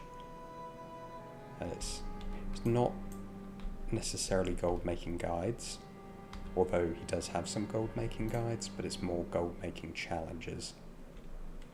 And personally, that's the content that I find really interesting. I'm all about people playing the game in a weird and unique way, like purposely making things more difficult for them, and just seeing how they adapt, how they overcome those restrictions.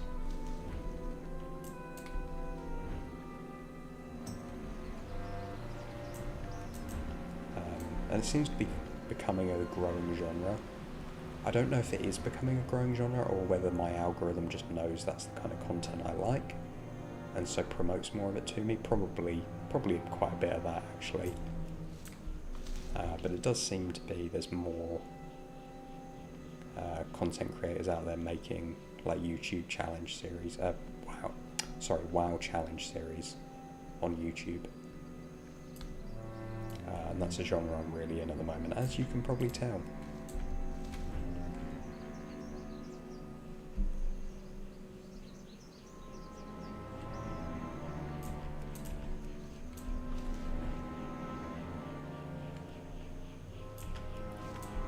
Because although I'm only making videos on the Pacifist challenge at the moment, I am doing other challenges in WoW. Some of which I might make videos about one day. Some of which are just for my own personal enjoyment. Like I'd be doing all of this whether I was streaming, whether I was making videos or not. The streaming and the making videos part is just like a fun addition to it. But yeah, I really enjoy WoW challenges. Which is interesting, because I'm not a huge lover of hardcore. But that in and of itself is like one of the ultimate WoW challenges, right?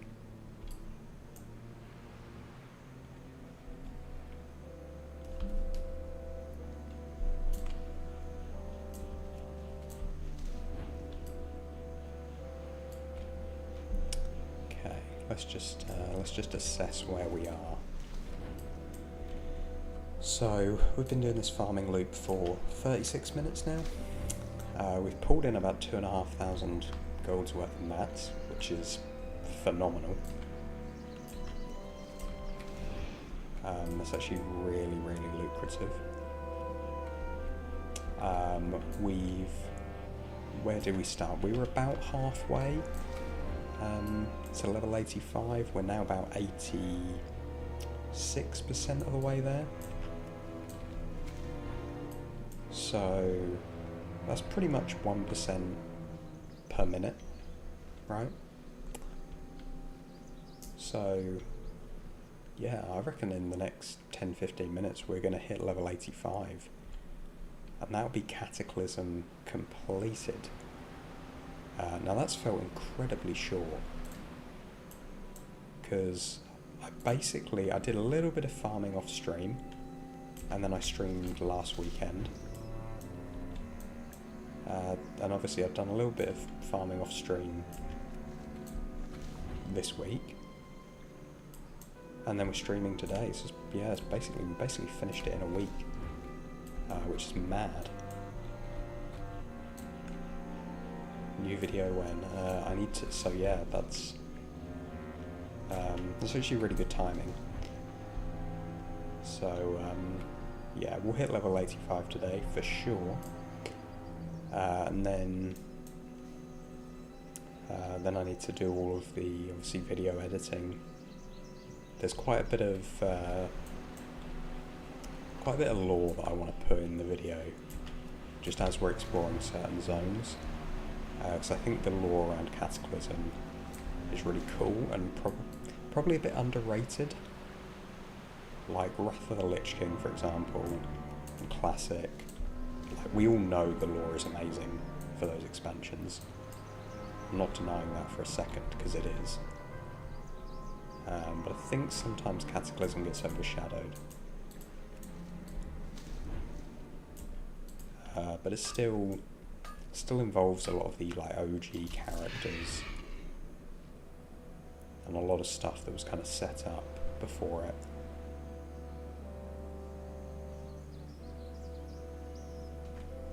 I don't think it's as well thought of perhaps as the other expansions, but I think it should be. So I want to showcase a little bit of that.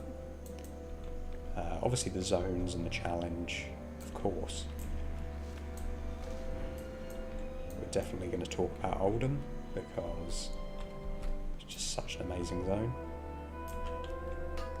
Maybe it's just me. Maybe it's just me and the nostalgia factor. I think if a new player was coming into Oldham, they'd probably appreciate how efficient the farming route is.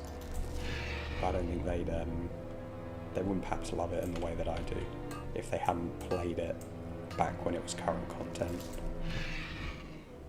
You know, whatever it was, 15 years ago. But hopefully I can portray some of the love that I have for the zone. So yeah, so we've got some work to do. Well, I've got some work to do offline. But yeah, as I was saying earlier, I'm really enjoying the video making process. There's a lot to learn with video editing, and I'm trying to learn like a new thing, or try a new thing between each video. Because I think if you try to do everything all at once, it's just going to become overwhelming. But if you just like add in one little element, or try out one new concept each video, then eventually you sort of, you know, gradually improve.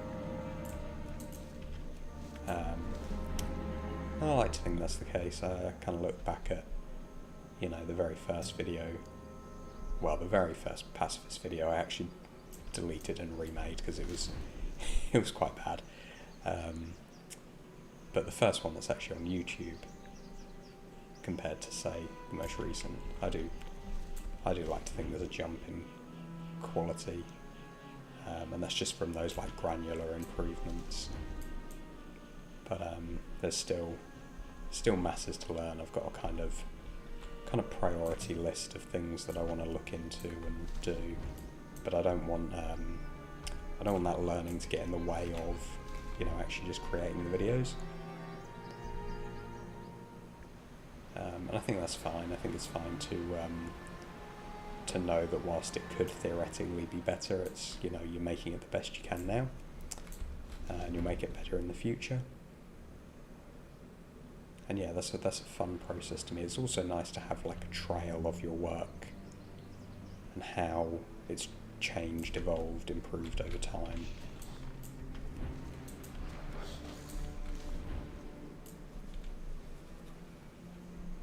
I was thinking of doing like a supercut of the episodes, so like removing the intros and the outros, but basically just merging them all together. But I was thinking you'd probably notice quite a shift between videos, probably just in like audio quality as much as anything else. So I may need to re-record some things if I was going to do that. But that could be a fun thing, almost like it'd be like a feature-length movie length.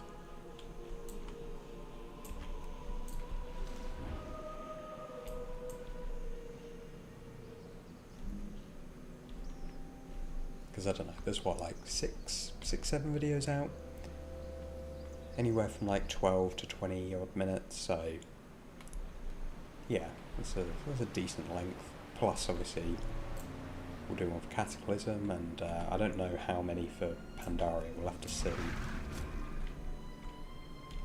I have no idea what the experience jump is going to be like. I have a feeling it's going to be pretty brutal. Which would make sense, like, if you could complete a current content expansion in a few hours of gathering, that would be pretty broken. But, we've got archaeology to do. I'm sure there's going to be plenty of quests. There's loads of dailies, many of which I don't know if we can do them straight at level 85, but we can sure try. And Dark Moon Fair's coming to town tomorrow, so that'll be a nice little boost as well. So yeah, Pandaria may be a couple of episodes. I'd also really love to get a WoW token on this character, like purely from the Gathering Challenge. So whether that falls naturally within the leveling to 90 process, or whether we have to kind of do that separately. We may have to pick up some other professions to really maximise our gold gains. We'll just kind of have to see. Have to see how it falls. I don't like to plan too far ahead, because then you risk making the content you've planned rather than just exploring what comes naturally.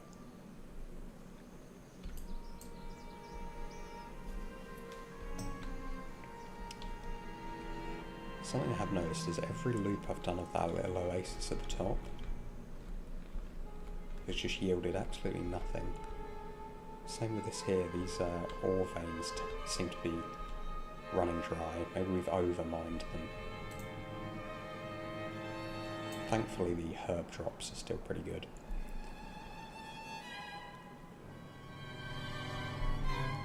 And our average is still over 4k an hour, so we're looking pretty healthy.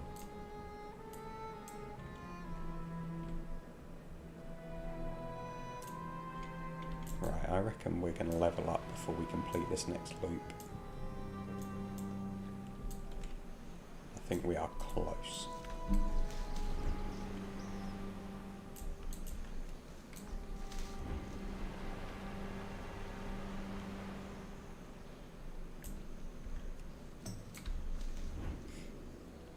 I have to say, one of the fears I had with the mega server is that we'd see a lot more people farming. And that gathering routes would just get ridiculously overpopulated. But I really haven't seen many people gathering. Maybe it's because they're out doing current content, because we're still pretty early in the expansion, but I thought I would have seen some gold makers. I've seen 1 or 2 players here and there, but nothing that's really disrupted us. Maybe they're doing current content. Maybe when we get to Pandaria it's going to be a saturated market.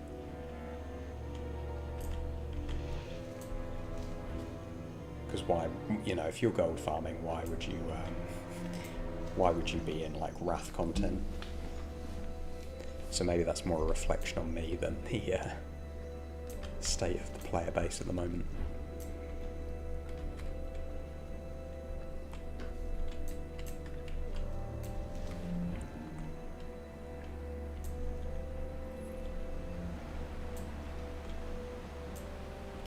so close, like 4% to go.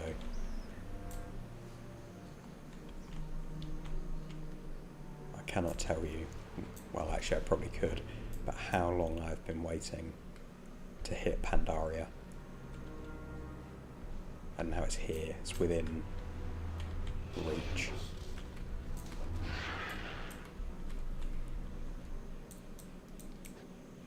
I'm going to show you my slash played in a minute on this character, and yeah, this is a hard won victory, let me tell you.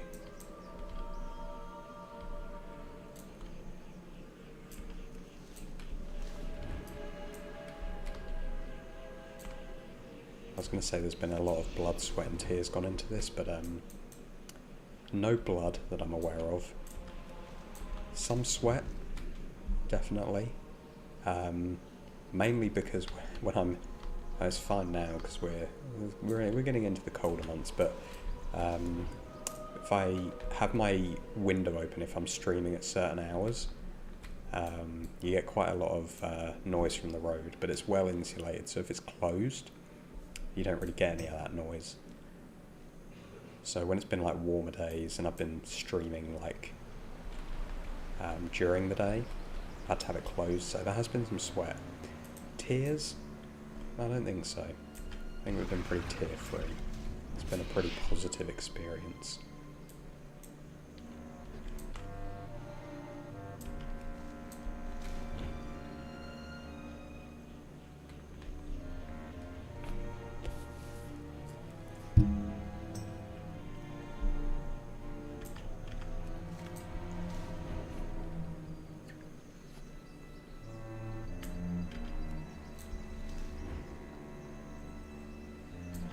But yeah, the point is, there's been a lot of effort gone into this. And when we ding, which will be, so soon, we only need 80,000 experience, which is like 8 to 10 gathers, which is nothing at all. I'll show you my slash played. And it's pretty significant. I haven't really had much AFK time either. Like I've been pretty much just, logging off as soon as I'm done. So it is a pretty realistic representation of the time that's gone into this challenge.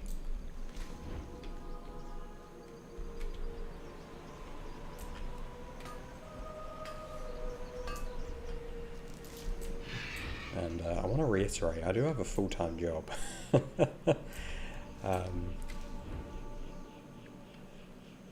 But I've just been super invested. I don't really.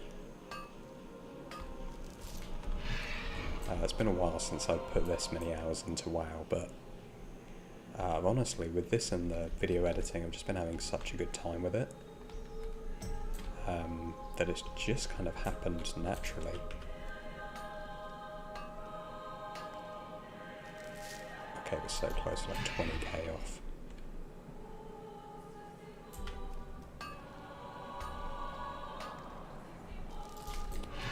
Okay, the most we can get from a gather is 11k, so it could be the next one if we get... Okay, it's not going to be this one because Elementium only gives us 6k. Okay. 6k more experience, so whatever we gather next, so this Elementium right here, this is the thing that's going to get us to level 85.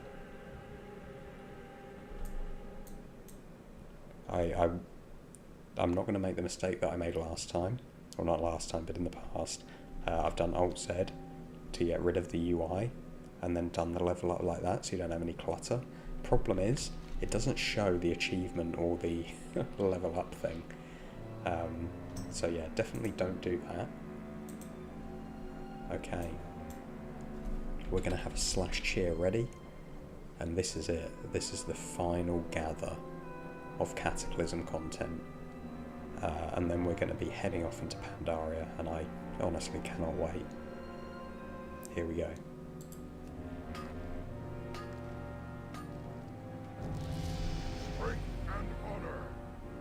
And there we have it. Level 85. Now, let's look at the slash played, shall we?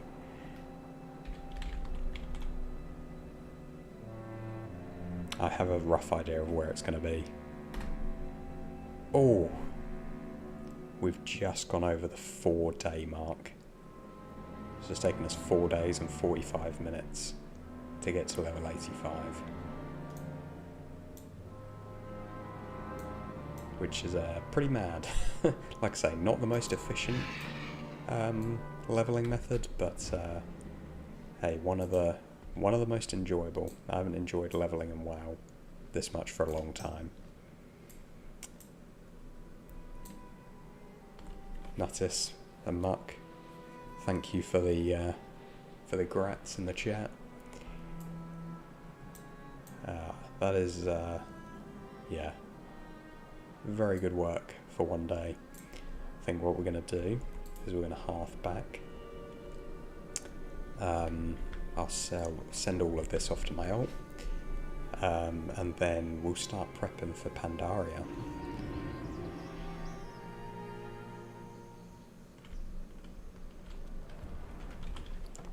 Yeah, it's been a good and varied day.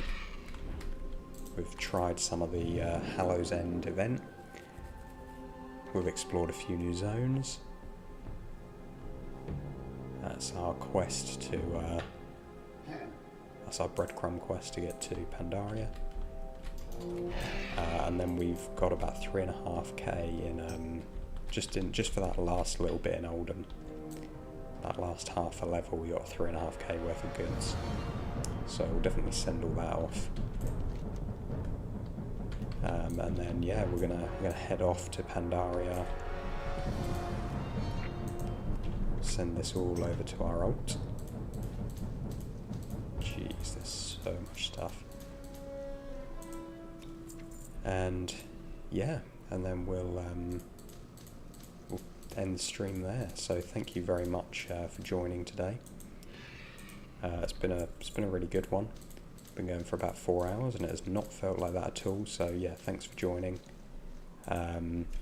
If you're not already following on Twitch, I'd really appreciate a follow if you enjoy the content, because we're literally inches away from getting affiliate on there, which would be really cool because I can start uploading videos. We can do all the Prime stuff as well. So yeah, really cool. If you like it, that would be much appreciated. Keep an eye out for the next video, because obviously now that we've completed Cataclysm, there is a video due for that. And yeah, in the meantime, go with peace, friends. See you in the next one.